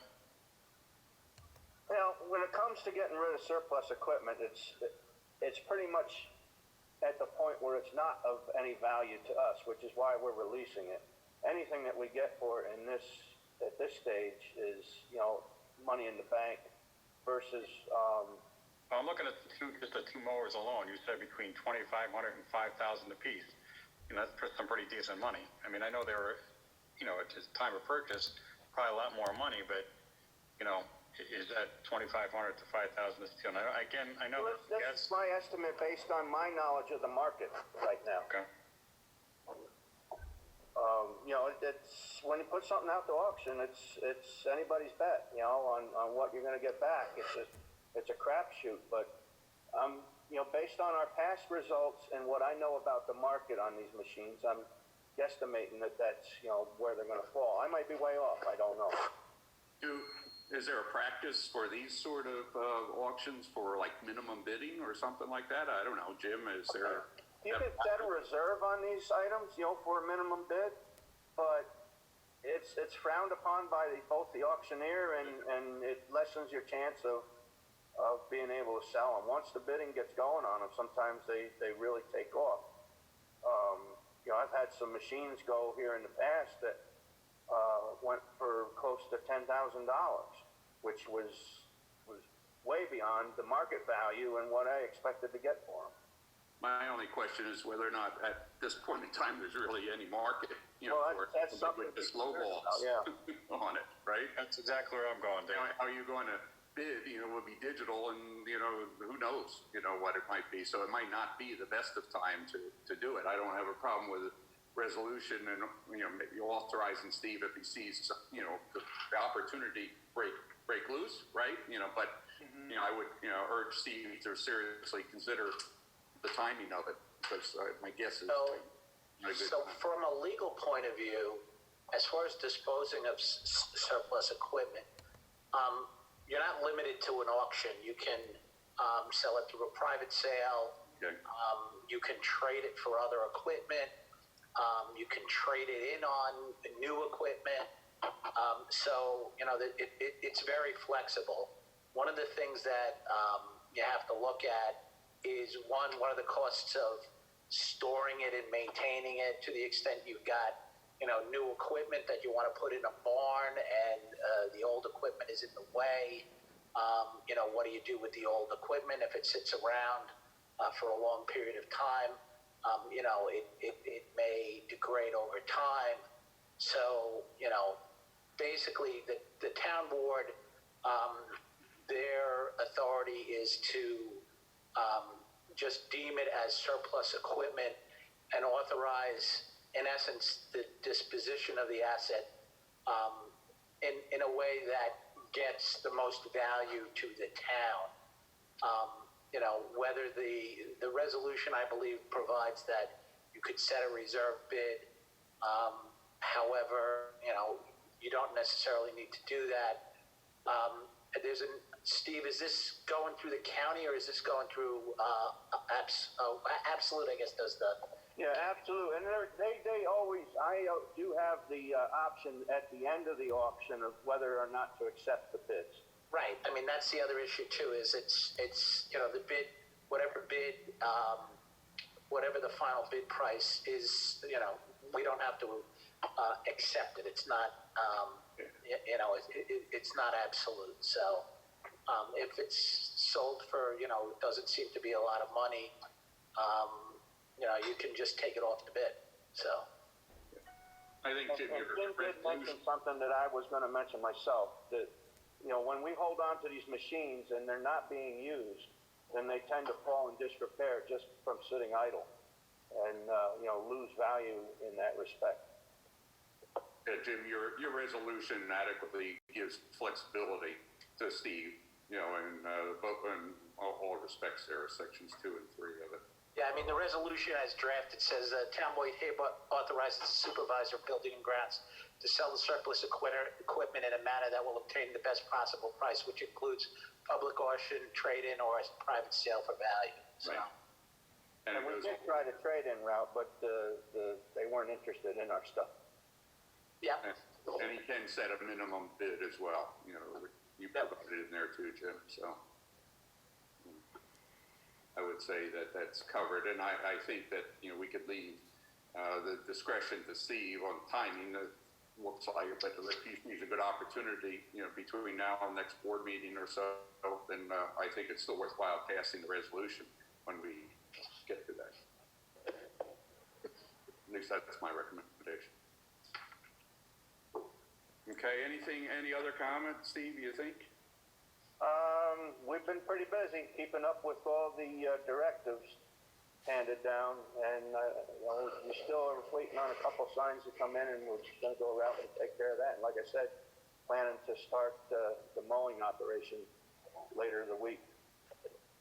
Steve has closed off the playgrounds. The signs he's referenced are, signs that, properly identify closed areas, as well as the basic rules under, the state and county, directives. Went ahead and, got those ordered and purchased, and those will be reimbursable through FEMA. We'll be keeping all the receipts and documenting the, purchases. So I think Steve's taking care of that. Steve, so far you don't have any issues within, your department, correct? You've been following the proper social distancing and other rules, correct? Right.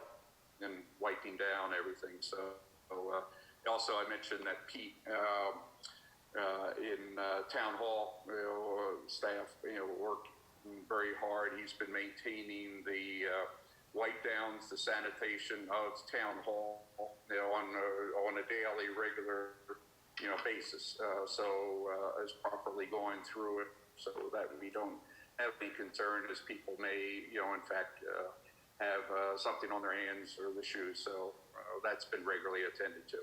And we have he's put out actually several, document drop boxes, that are actually weatherproof and secured. So, that's been also positive. Okay. Any other questions for Steve? No. Okay, thanks. The next item that I had here is, you'll recall, we had established, go ahead. We never really made a motion on that one. Do we need to do that to approve? But when we got to resolutions, I was going to do that. Okay, that's what You want to do it now? It's fine. It's coming up. Okay, It's coming up anyway. All right. okay, that's fine. It's, then it's going to be resolution 2087. This is a resolution declaring equipment surplus and authorizing its sale. As we had discussed, I think we read actually almost all the resolution as it were during the discussion. Do I have a motion? I'll make the motion. Okay, second? Second. Okay, all in favor? Aye. Aye. Any nays, abstentions? Seeing none, that motion passes. Thank you.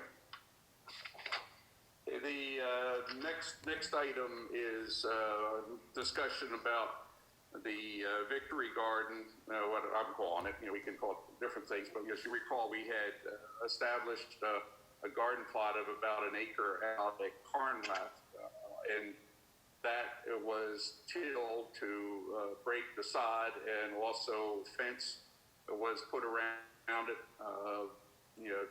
Mike Tremper had donated actually a water system, to plug into the pump house that we had there. So water's off and running. Steve is actually taking care of some other elements of it. Obviously, there is not going to be any time for any spring planting because we can't have people congregating. But the idea would be, assuming we come out of something in the summer, you'd have time for fall planting. And I had discussed with the county executive the idea of calling it a victory garden that would be open to provide organic crops. We'd set up a bunch of rules, requirements. Discussed this with Alex Reese, and he would help us.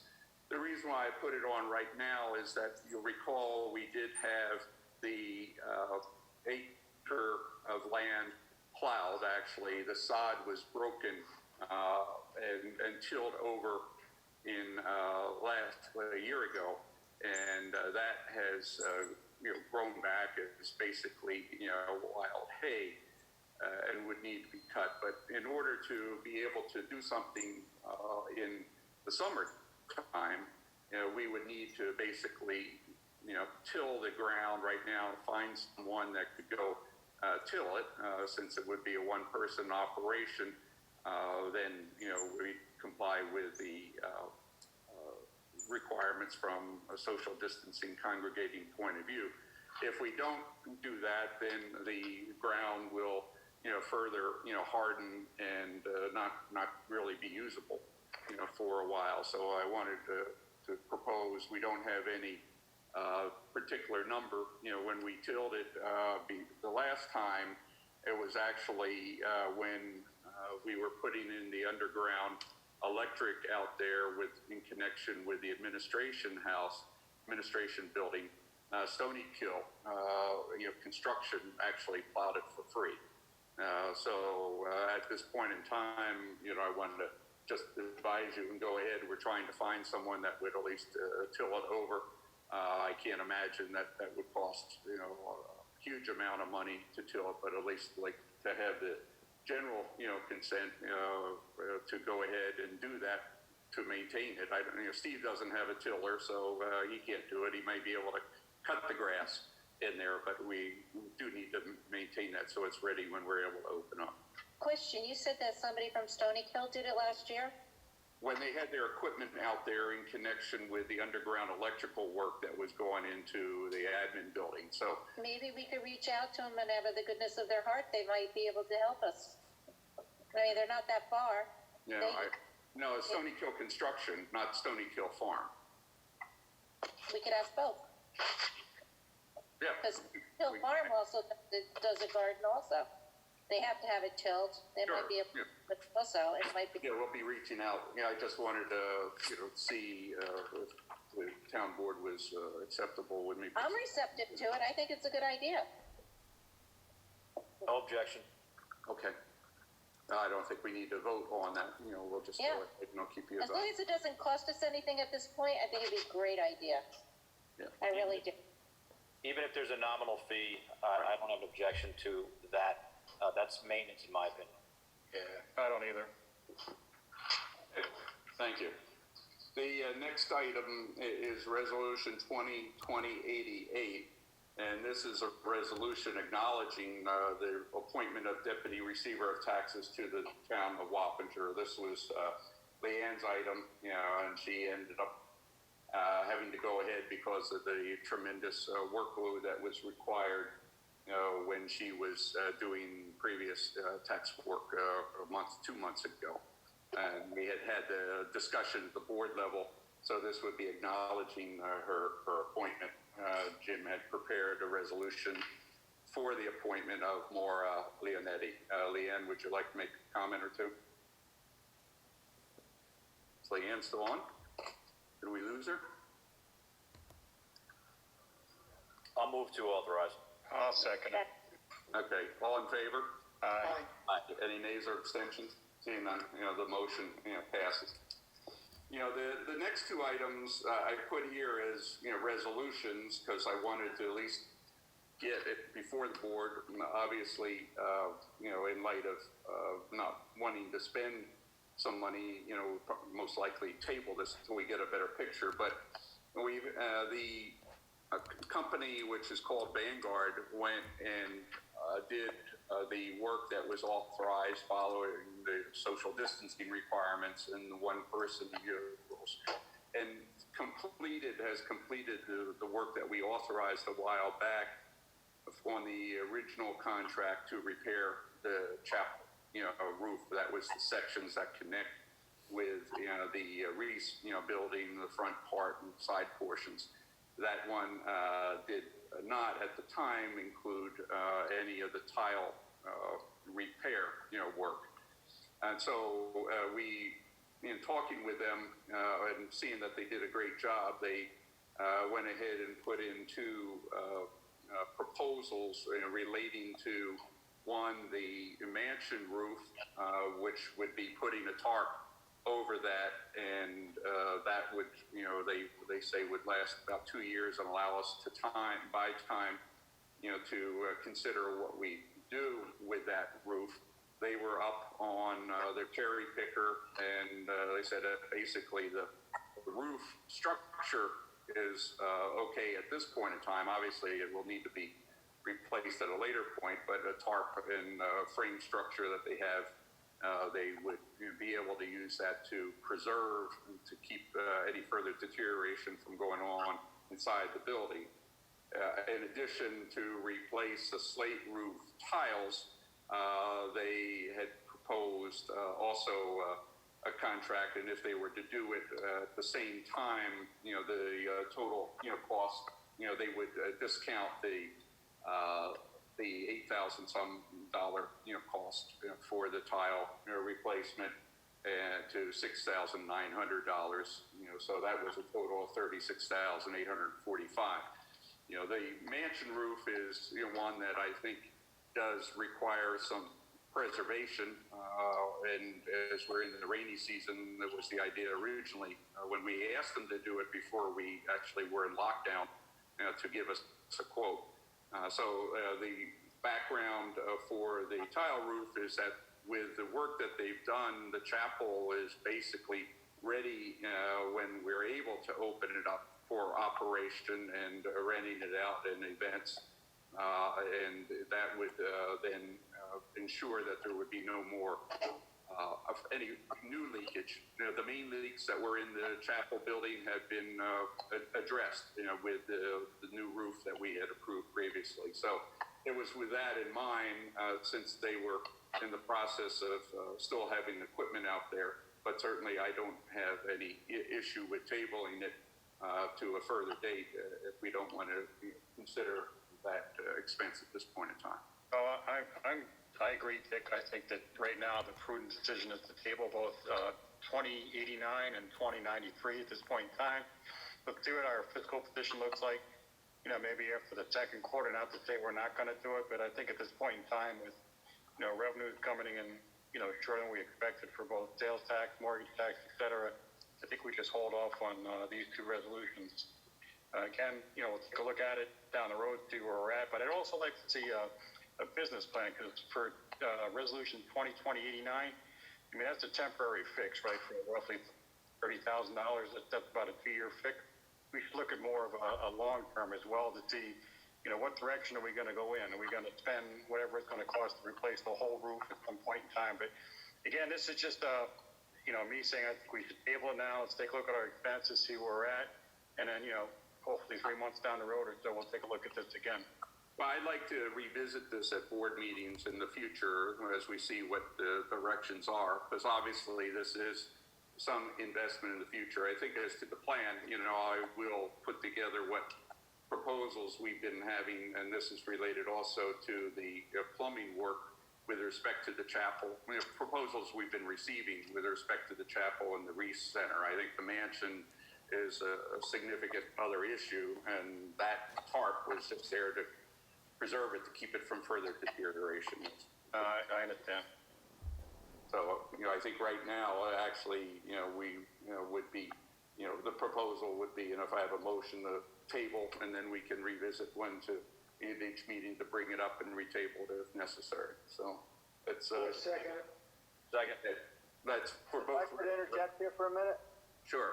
The slate roof on the chapel is a separate issue, correct? There are two resolutions, Steve, correct. You may want to consider the chapel roof. Those are missing slate tiles in the roof, which are going to lead to an additional leak there. And I believe you said that was in $6,000? 7,000. Yep. That may be something you might want to consider, because they will have to bring the equipment back in the future to do that. The equipment's already on site. So this is only a hold right now. This does not, we're not going to do I it. understand that, but that machinery is not going to sit there. The job is done now and going to get people pulled out. So you're going to see an additional, I think you said close to $2,000 cost It may be even more than that. to bring the machines back again to do the same job. And, that is definitely a concern on the chapel roof, because we just spent all that money to, correct a situation that's already bad, and those missing slate tiles are only going to lead to that situation occurring again in a different spot. So for the board, the amount of the slate roof, according to the change order, the change order is for $6,980. It's not a substantial amount of money. If they did it with the tarp, okay, they said if they did both at the same time, so Steve was correct, it was $8,340. If we didn't do they were willing to give us a discount if we did the tarp at the same time. Okay, well, I believe the equipment is still there from the repair work that they have just done. So, you wouldn't have that setup expense that they had talked in there about. But I would have to confirm that. All right, so the only thing that I want to authorize, and tell me how we can do this, Jim, because it's confusing how these change orders are constructed. The only thing I want to do is authorize the contractor to do the $8,000 slate repair. That's the only thing I want to authorize right now. Okay. So that would be to approve change order 2. But that's only 7,000. That's not 8,000. It would be amended from 6,980 to whatever the amount Dick had said. 8,340 without doing the tarp. So their change order, which then would, I think, would officially be change order number 1, and then it would be 8,340, which, Vaughn Roof, has provided us that, and I think in consultation with TPL, that change order. All right, so there is a motion on the floor. I just have a question, because I was there on Saturday, and I don't know where any equipment was, but there was none at Carnwood. That may be the case. It may have been removed already. They did have the man lift in there to do some of the work, and I thought that was still on site. Yeah, I thought it was too on the side of the mansion, but, okay. But that doesn't, that's whatever, any company would get that to get in there, so. Are they the only ones that will do the slate roof? Well, I'm sure, others would, but we're doing it as kind of a change order to that original roof, so to simplify. Vanguard was the only person who bid on the roof job in the first instance. Yeah. There were no other bidders. Vanguard has a history of working on this. Yes. Over a 10+ year period. Right now, I think the imminent repair that needs to be done is to protect the chapel, since we have made a significant investment in the chapel. So I would support spending the money to protect the chapel. Relative to the mansion at this moment, I think we should table the mansion until we see what our fiscal outlook is. But right now, I think we do need to replace the slate the chapel if we can to protect it from this heavy rain that we're getting. Right. I agree with Councilman Beal. So for purposes of the agenda, the chapel TARP is resolution 2020-89. So that would be a motion to table 2020-89. That's And right. then the slate roofs on the chapel is 2020-93. They're two separate resolutions. All right, so I'll yield to the councilman that made the original motion then and see where he wants to go. All right, so I'll revise that. I'm going to table resolution 2020-89, and then for resolution 2020-93, I'll remove my table, and if somebody wants to go ahead and authorize or make a motion to approve, they can do that. So the first vote would be to table 2020-89. So that's Right. correct. We don't need a vote on that. Right. So I'll second the table. Okay, all in favor? Aye. Aye. Any nays or abstentions? Seeing none, the motion passed. The next one would be 93. 93. And you're gonna take out everything but the what do you call it, the chapel roof for $8,340. Is that correct? 2023 is that resolution. 2093 is that resolution. Right. And Dick, You got everything the but amended amount, $8,340. So 8,340, correct. Right, okay. And I'll revise it. Okay. Would we call that change order one, or change order one's Two. would be two then, Jim? it'll be change order 1 and we'll have that amended. So, Okay. I'll take care of it right now. okay. All done. All right, Okay. motion and a second. Motion second, all in favor? Well, on the question, just a question before you call the vote, just clarification on this. Right.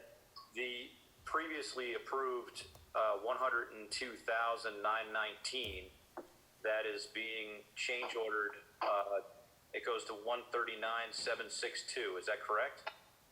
No. No, that's what the additional 29,863 is from resolution 2020-89.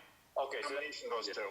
all right, so that's moot. So we're only looking at. I just want to make sure the net here is the $8,000, only the $8,000 expense. And then my question would be, is this where's this coming from? Is this Parkland? Yes, it's from Parkland Trust.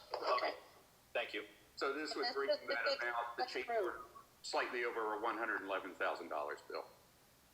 Okay, I understand there was a previously approved expenditure. We're now amending it with the change order to take care of that roof. Thank you. Right. Okay, thank you. All in favor of the motion? Aye. Aye. Any nays or abstentions? Seeing none, the motion passed. Thank you. Okay, the next item is Resolution 2020-94. This is a resolution authorizing the waiver of penalty for late water or sewer payments due to the COVID-19 emergency. Jim has put in there the code sections of the Wappinger Code, which, just as an aside, as we reviewed this, Jim and I discussed it. Again, very painfully clear, we have to revise that whole code process once we're able to, because it's inconsistent. It's not clear really what would be the fines and penalties, but this would be to try to, in the event of someone's inability to pay due to economic hardship. This is not a widespread across the board, but it's something that we would then decide with Leanne, looking at it on a case-by-case basis. Move. Second. All in favor? Aye. Aye. Nays or abstentions? Seeing none, the motion passes. Hey, just a quick sidebar to that. I know we're all busy and stuff. We have to also look at, we have talked about this in the past, restructuring the fee structures for our water. Right.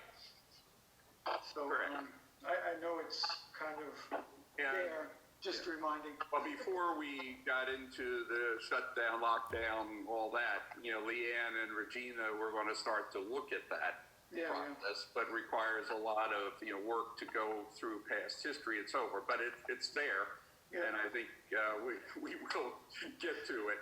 I think once we come out of the fog, So anyway, but Jim and I have discussed about what we can do with respect to the code itself. Okay, thank you. Okay, thanks, Chris. Yeah, absolutely, and we'll discuss that further, going further. The next item is 2020-95.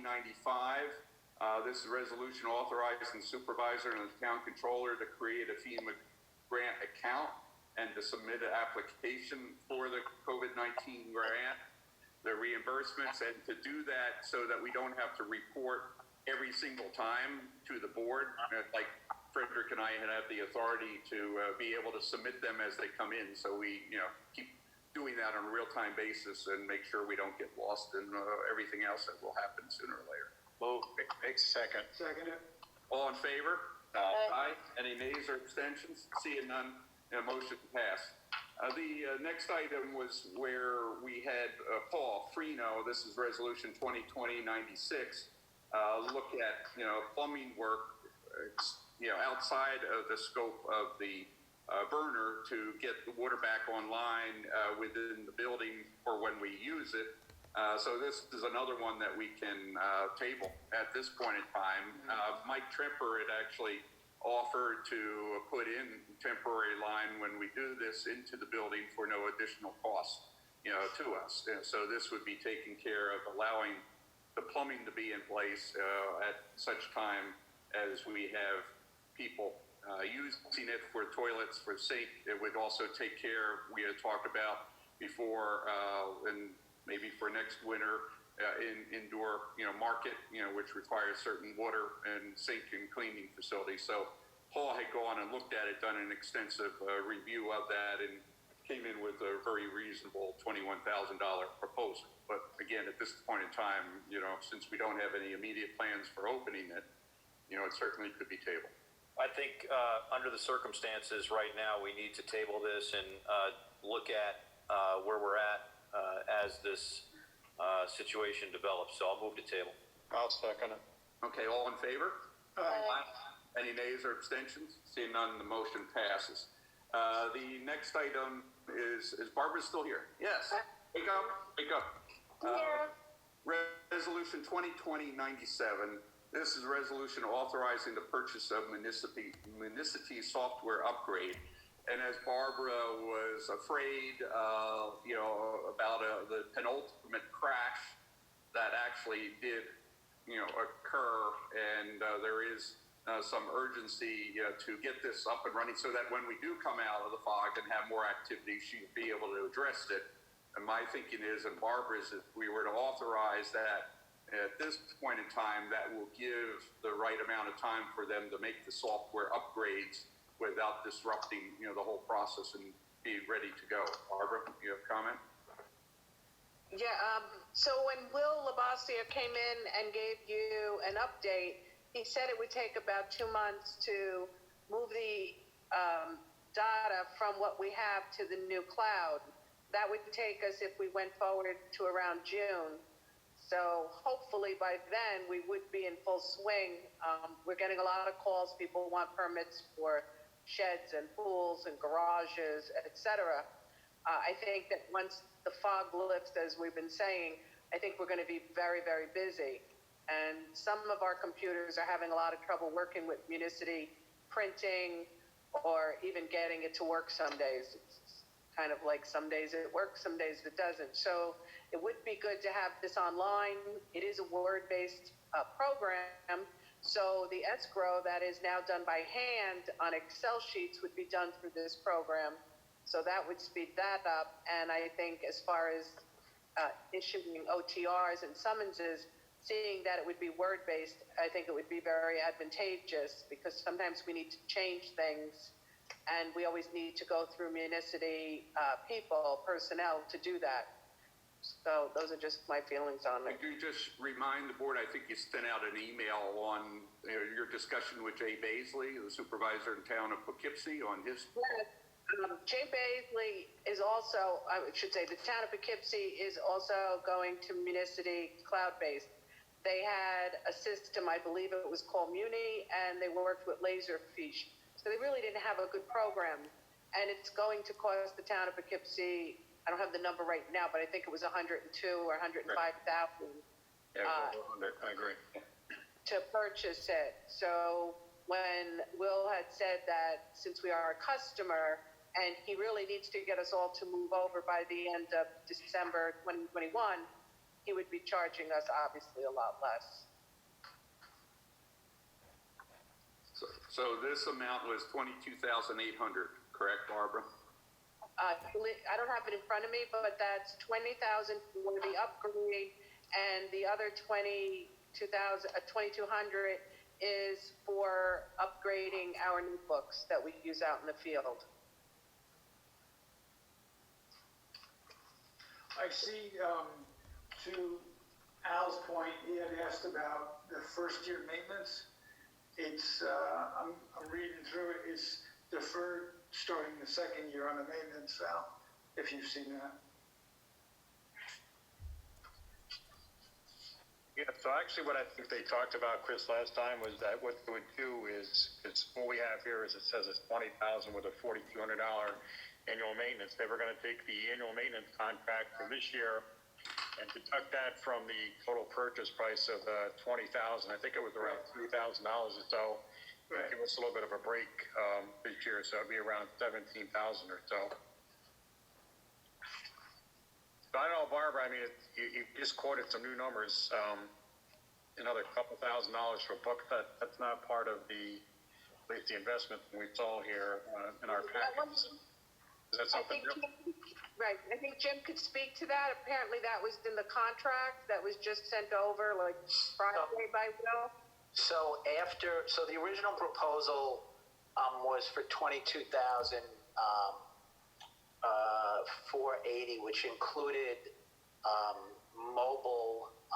the mobile package based on 4 users. That's since been updated to reflect they've included the 3 mobile users in, so the total is 20,000. And then they have total annual maintenance, support, and hosting is 4,800. Oh, they changed that too, because it was 4,200 when we saw. Well, it's 4,200 so that it's 2,000. What they have is 4,200 for the first year, and then going forward, it's 4,800. That there's 4,200 for the software itself and then there's $200 for each individual mobile platform for the units out in the field. Which we pay now, just so you know, we pay $200 a year for each mobile unit every year since we've had it. So that's not a new charge, that's a charge going forward. Okay. Right, so they've reduced, based on this contract that was sent on Friday afternoon after we got, after we submitted the resolution, it's, the cost was reduced to 20,000. And then there's also a function which is available, which we can discuss in the future regarding online permits. And that's based on a user fee. So part of that would be, in essence, through the fee that's paid by the applicant. So, but right now, based on this, the cost, the software upgrade itself is 20,000. 20,000 plus, right? 20,000 plus the 4,800 for the service fee. I just want to get a total cost here, because right now what I see is $20,000 on the contract. I see $4,200 for the first year of maintenance, and then I don't see a cost here for the municipal mobile setup. They should have put everything all there so you can see the total cost rather than having different pieces together. The contract that I was provided by Will on Friday has the annual support for 4,200, it says Municity Mobile, current 3 users is included. So that's 20,000, and then there's a separate provision in the contract for service fee, which is for out years. So the 4,800 is for the out year. The 4,200 is in the current year, which is included in the 20,000 in their contract. So the amount in the resolution should be amended from 22,800 to 20,000 even. And where do we get the reduction in the annual maintenance support? Because again, they're charging us 3,000 or whatever the number is. I thought they were going to apply that against the purchase price. That's what he said when he made the presentation. Yeah, it's not in the contract here. I don't know. On page 38, it says 4,200 going forward with a $20,000 buy.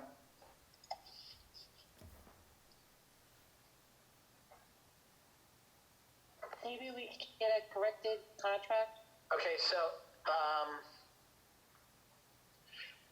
in the contract that was provided on Friday, it says so it's 3 payments of 60. It's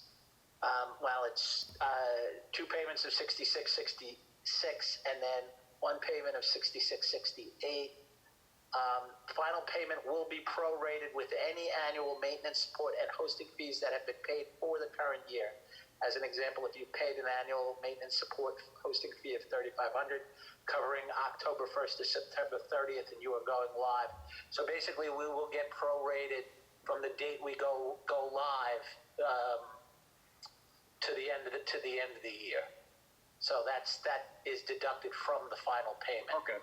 Once they go live. So that's in this contract. All right. We didn't see the contract. As Chris said, we saw page 38. Yeah. So I'll send that. Actually, I can send that around to the board right now.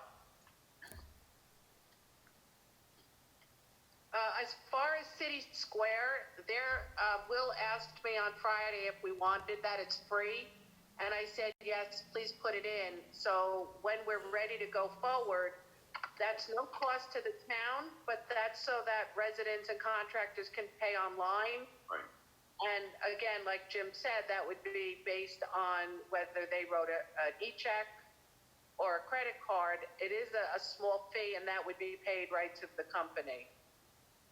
And then we would get whatever the actual payment is, which is the same as Leanne and I are doing during the day with the credit cards. So I think that's a great option for us, because there's a lot of people who would like to pay online and maybe mail things in or scan and email things in. And I think going forward, that's something we should look at.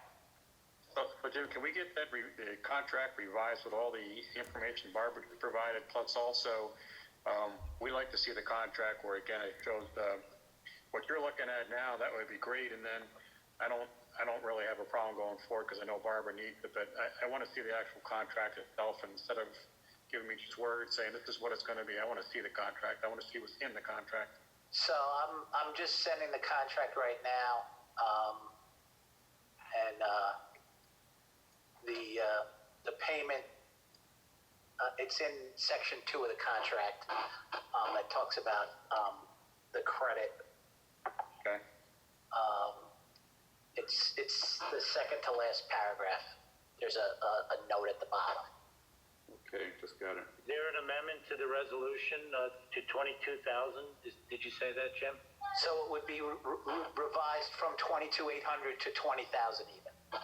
20,000 even. Okay. Yeah, I see your paragraph, Jim, if you're talking about. Paragraph 1, 2, 4, and the amount. It's all over the place. And actually, item 3 in the resolution gets stricken. Whether there's a budget line transfer. All right. No budget line transfer then. I have to get that number from Frederick. It would be the same. I believe it's the same line out of the. All right. So he had headline B 0917. Bill, do you have your computer open to that? Okay. Okay. And I'll attach the contract that you just sent. Right. All right. We're good. We just need a motion, a second, and a vote. Okay, so motion, we need to move the motion now with the amended, wording, that's the 20,000. Yeah, I already amended it, okay?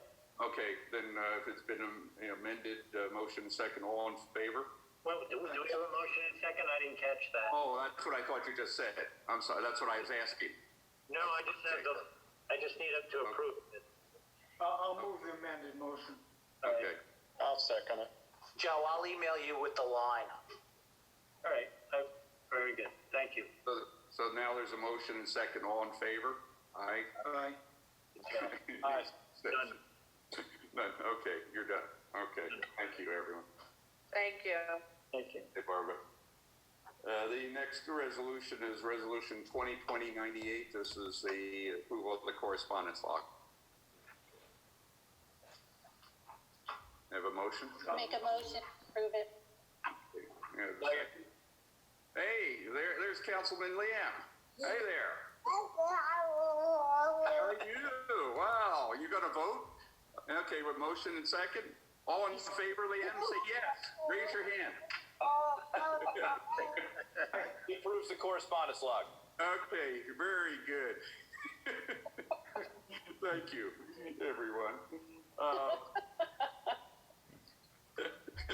It's so cute. Wish I had my camera out.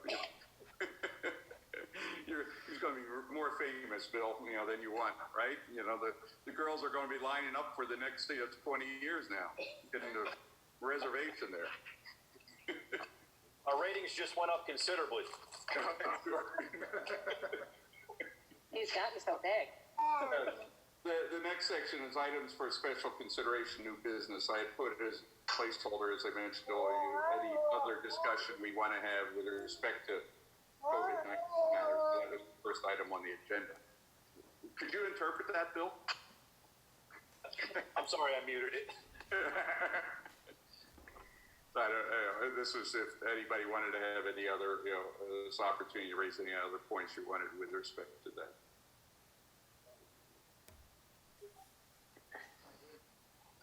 Just want to say again, greatly appreciate all the work that's happening at Town Hall and all the work that's happening away from Town Hall by our employees that are working from home. And I know it's challenging for you, Supervisor, to keep things moving, especially with such uncertainty each day. So I do feel confident that our town is doing the right thing and that we are moving forward and doing our best to keep our government moving forward, working for the people. The only question I would have right now is just for those that may not be aware, the town hall is now not open to the public. Is that correct? Correct. Since the 19th of March. Okay, so if a constituent has a level of service that they need, they can call. Is there anyone working right now at the town hall on a day-to-day basis, and which employees are working versus in the town hall versus at home? How is that set up? Well, several elements to that, Bill, and answer. One is that we've had people such as in the town clerk's office on a rotation, so we don't have two people there at any one time. So Joe might be there one day, Cooper, might be there. Sandra's gone in, not every day, but to take care of payroll and also to get the invoices processed so I can sign them when I go in. Frederick's, not in every day. So what we've been doing is we've had staggering, and a really reduced, staff. We've had more activity really in the code enforcement area because they had to get in to go in the files. We've, actually, really basically had people more working from home, taking their cars, driving to the location, but we have had more going in and out. Barbara can talk about that, aspect of it.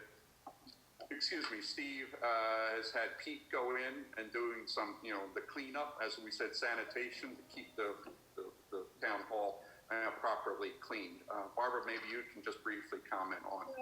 So the two new inspectors have been out on the road every day. Last week, they spent quite a few days delivering a letter with our code attached for littering to the open businesses, asking them to put receptacles for trash outside and signs not to throw masks or gloves on the floor or in the carts. They've also been doing CO searches, including Susan, our head building inspector. So other than going in people's homes, we're still doing CO searches.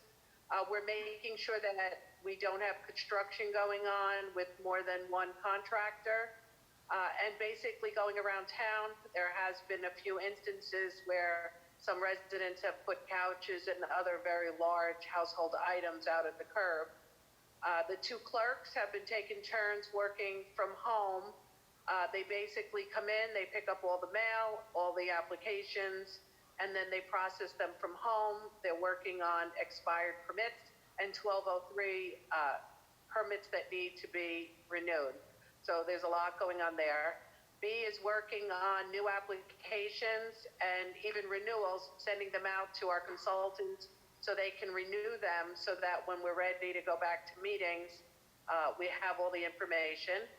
Howie had been doing 1203 inspections. He's right now on quarantine. And Judith has still been finishing up some escrows, and we're starting to work on ordered remedies and property maintenance. I try to go in the office 3 days a week, and then I work from home. So the office has been covered, but we try to keep as few people there as possible because it's a closed space. Now, let me ask you this relative to the executive order, Supervisor, that we discussed earlier today on the county call with the town supervisors and mayors. Are we in a position where our folks that are having contact with the public are covering their face or using a fabric mask or a surgical mask? We have masks that are available. Sandra, we had ordered the supply before then. We through Barbara and others told them that they need to be wearing the mask. I can't say for sure, what's been happening. Barbara can speak to that, but certainly that's the communication that we've gone out there with. And So Sandra did buy a supply of masks and even gloves, that they have been using when they need to, get those from town hall. Right, they have gloves and masks. I can't answer whether they wear them all the time in the cars and whatever, but they're not having too much contact with the public at this time, but they should be wearing masks and gloves when they do. We'll send out another reminder, Bill. Yeah, if we can just make sure that any of our personnel that are having contact with the public are wearing either a fabric mask or a surgical mask and maintaining social distance while having that communication, that would be greatly appreciated. We are leading, this town is leading, in my opinion, on every front, so I want to make sure we're going to be doing that as well.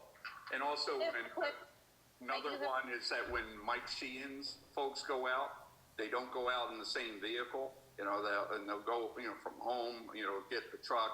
That's been also wiping down, cleaning it, sanitizing it regularly with gloves and masks is what Mike has told me. So we've also made sure that that's been done that way. Also, when they are collecting the kitchen garbage on Wednesdays and Saturdays, they're also following the same protocol.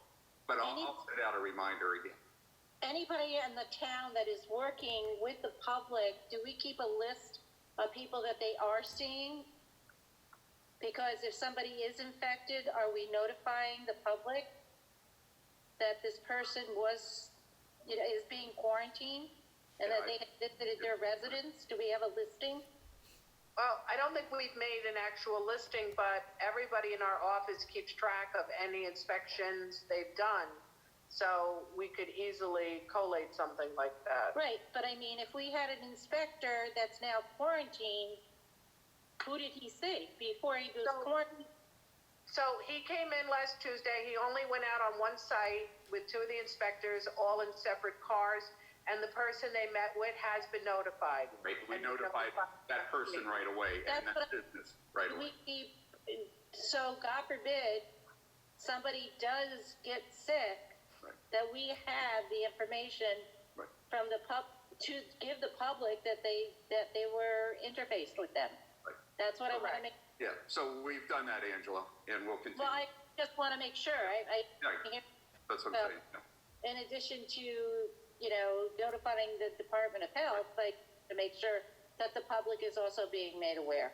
And then of course, from a confidential standpoint, obviously, we don't want to be specific on this, but the county health department does do tracing for every contact, and that's being done every day. Well, I think it's good that the public knows that, so that they are dressed enough. So If there's any question, if the public ever has any question, the county health department does that tracing every day, and there is a hotline for the county health department that is set up that any member of the public can call if they have a question. 845-486-3555 is the number. One final area that I didn't mention, Leanne. I don't know if Leanne's still on the phone. I haven't checked, but she's getting ready to send out water, and sewer bills. So there's that processing that they're doing. We're also including information within that. For example, there's a two-sided letter that's going in, and including reminding people not to throw everything they want to throw into the toilet, only toilet paper, because we've been having actually a big problem, challenge in Tri-Muni. The amount of stuff that's going in there, the rags as they call it, has been significant increase. So I want to remind all the residents that are listening, please only put toilet paper into the toilet, as well as the waste that you have personally dispose. Nothing else. No disposable anything, because it really doesn't get dissolved, including in your septic systems. It will make a real problem in your septic system over time too. So Leanne is taking care of that, but she and Regina have been spending a lot of time working from home as well. And Dick, also, when you speak to Mike, could you tell him and his crew, give him a big round of thanks from the town for today? I mean, on top of everything that's going on, they're out there cleaning up our roadways. Right now. Yeah. A pretty nasty day today. The challenge would be with the debris and stuff, but it was over 20 trees were down in our town. So it was a really good job. So okay, move on. Nothing. I had gotten several inquiries. Jim and I had traded email, and it was just really more of a question. Some residents wanted to make sure that our Wi-Fi hotspots were kept active, because we're closing buildings, and they wanted to make sure, I guess, in the parks and the areas that we had some hotspots. I don't know if any resolution, anything has to be done, but I wanted to bring that to the board's attention, and I've assured them that we weren't shutting down in that sense. I hadn't seen anything that said that the hotspots were going away, but I guess some people, as they cut back on their costs, they still want to be able to use internet. So I don't know. My understanding is the Optimum hotspots are now turned on for free for everybody. So if you drive around town right now, you'll see the Optimum Altice hotspots, and it says emergency or it says free. And this is something that Optimum has agreed to do during states of emergency, and they are doing it right now. So anyone that, even if you don't have Optimum, you can access the internet. Good. That's great information. And there's an app or something out there, whether it's Optimum or what, that shows where the hotspots are located. Correct, Bill? If you go to Optimum's website or Altice, depending on what the branding is for you, it shows where they all are, and there's basically several thousand throughout the town. So individuals should be able to have broadband access, wherever they are. Okay, thank you. Another question, Bill. It gets to what I put on the discussion, the emergency preparedness plan. I think especially now, you and I have talked about it, and getting something done. You're so tied up. What help do you need, or can we get our consultant also to help out to look at getting this? Yeah, I think we want municipalities to have emergency preparedness plans that take an all hazards approach. That's what we preach. However, this is a situation. A pandemic is an unprecedented situation. So I think that this is a unique opportunity for us to really dig into what we have been working on and what needs to be there. The real stress now is continuity of government, and you're seeing it all right now. You're practicing this right now, Supervisor, continuity of government, how to keep things moving. What I would encourage is that we take notes right now as we go through this, and we use those notes to build this plan so that next time, and hopefully we don't need it next time, we have these best practices to work off of. That said, I do think it would be beneficial to explore having a vendor take a look at assisting us. Now is not the time to do this because we're in the middle of it, but there are entities out there that specialize in emergency planning and can assist us with putting together or finalizing our plan at a nominal cost. That's something I think we should look at once we understand where our fiscal bounds are going to be. Right. I agree. But I do agree that we need to be looking at this actively right now as we experience this. Okay. Well, I think we can go through, what was that, a 2010 plan, Bill, that you had done before? And we can, at least all of us can start looking at it and thinking about it, and I'll make sure I get a copy out, to everyone, so we can at least be contemplating what areas might we want to consider. And at that time, when we want to be able to go out for a consultant, then we can do that. It's actually a 2006 plan. It was originally done under Supervisor Ruggiero. We have revised it informally on a couple of different occasions, but we do need to formalize the changes and adopt it as a board, and I think that's something that we should shoot for. Okay, thank you. Very good. I will circulate to the board. There's a provision in the executive law as far as what's recommended to be in an emergency plan. Some of the stuff is there. There's been some bare bones plans that have been done by various municipalities. In the various municipalities where I've worked on emergency plans, I have not seen one that has dealt with a pandemic. No, but I agree with you. I will say the town of Hyde Park has a very good emergency plan, and I worked with them on that. And Jim, you probably have seen it. It's updated annually, and it doesn't speak to a pandemic because the idea was to approach emergency planning from an all hazards perspective. However, this is now a new day for emergency planning. A lot of things are going to change moving forward, and I think it's a good opportunity for us to take notes and then come back and make changes. Okay. At a minimum, the thing to do is to make sure that all the contact info is up to date. Yes. Which is really, from a day to day, as Bill says, from all hazards. It's important to know who the person is, cell phone numbers, emergency contacts, emails. Right. That really should be a living document and amended as the personnel listed change. And do we know if the county's doing anything with their procedures too, updating their procedures? Because again, this is all brand new to everybody. Because maybe we can do is take some of the ideas they're looking at too and kind of incorporate them into our town as well. Sure.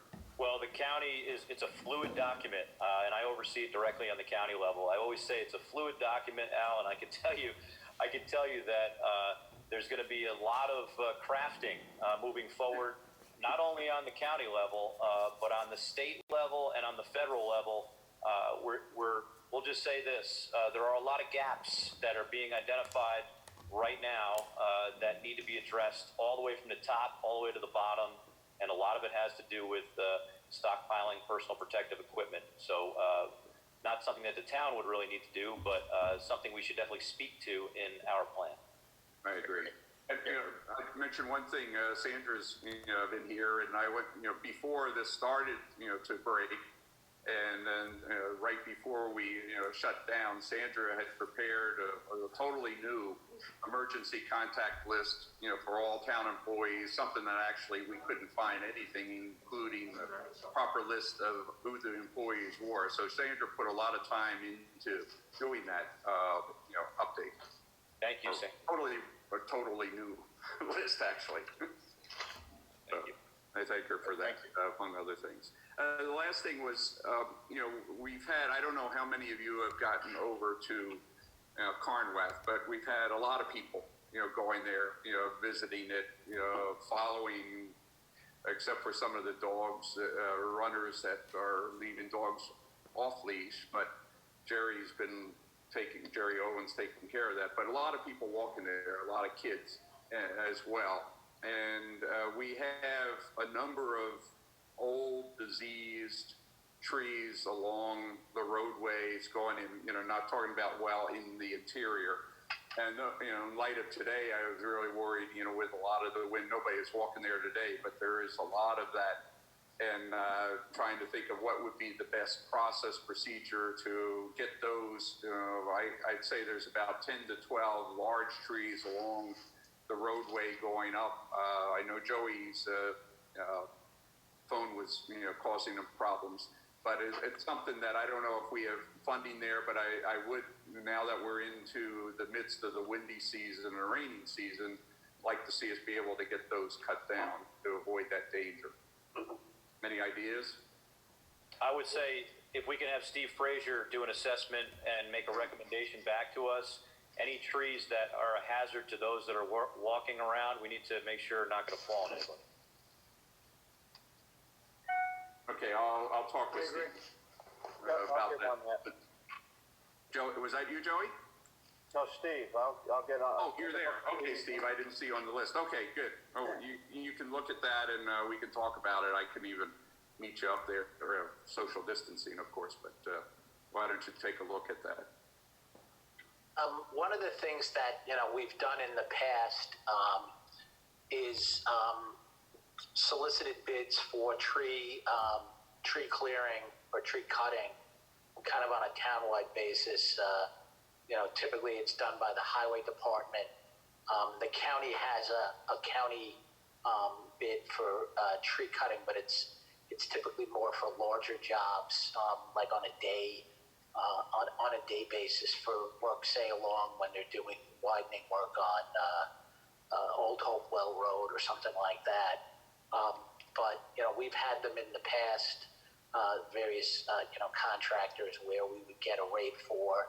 Typically, it's a rate for a bucket and an operator to do tree trimming work. So that's something and then that rate is typically for the year. So rather than do it, but again, that's not usually for taking out trees per se. It's usually just for trimming work rather than removal of the whole tree. So and that's, I guess it does in some respects cover that, but that's something that usually it's again just for trimming work with a guy in a bucket and a chainsaw, cutting danger limbs. These are some huge trees. Yeah.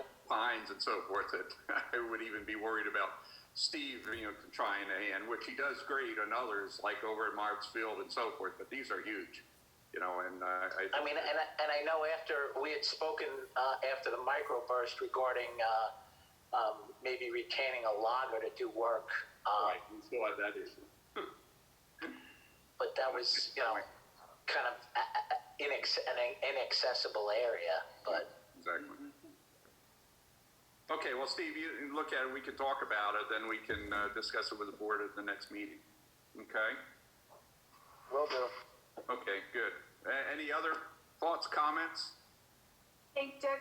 Yes. Can I just mention to the board that, Roberts Consulting, Craig, has been astounding to get us all going to where we are right now.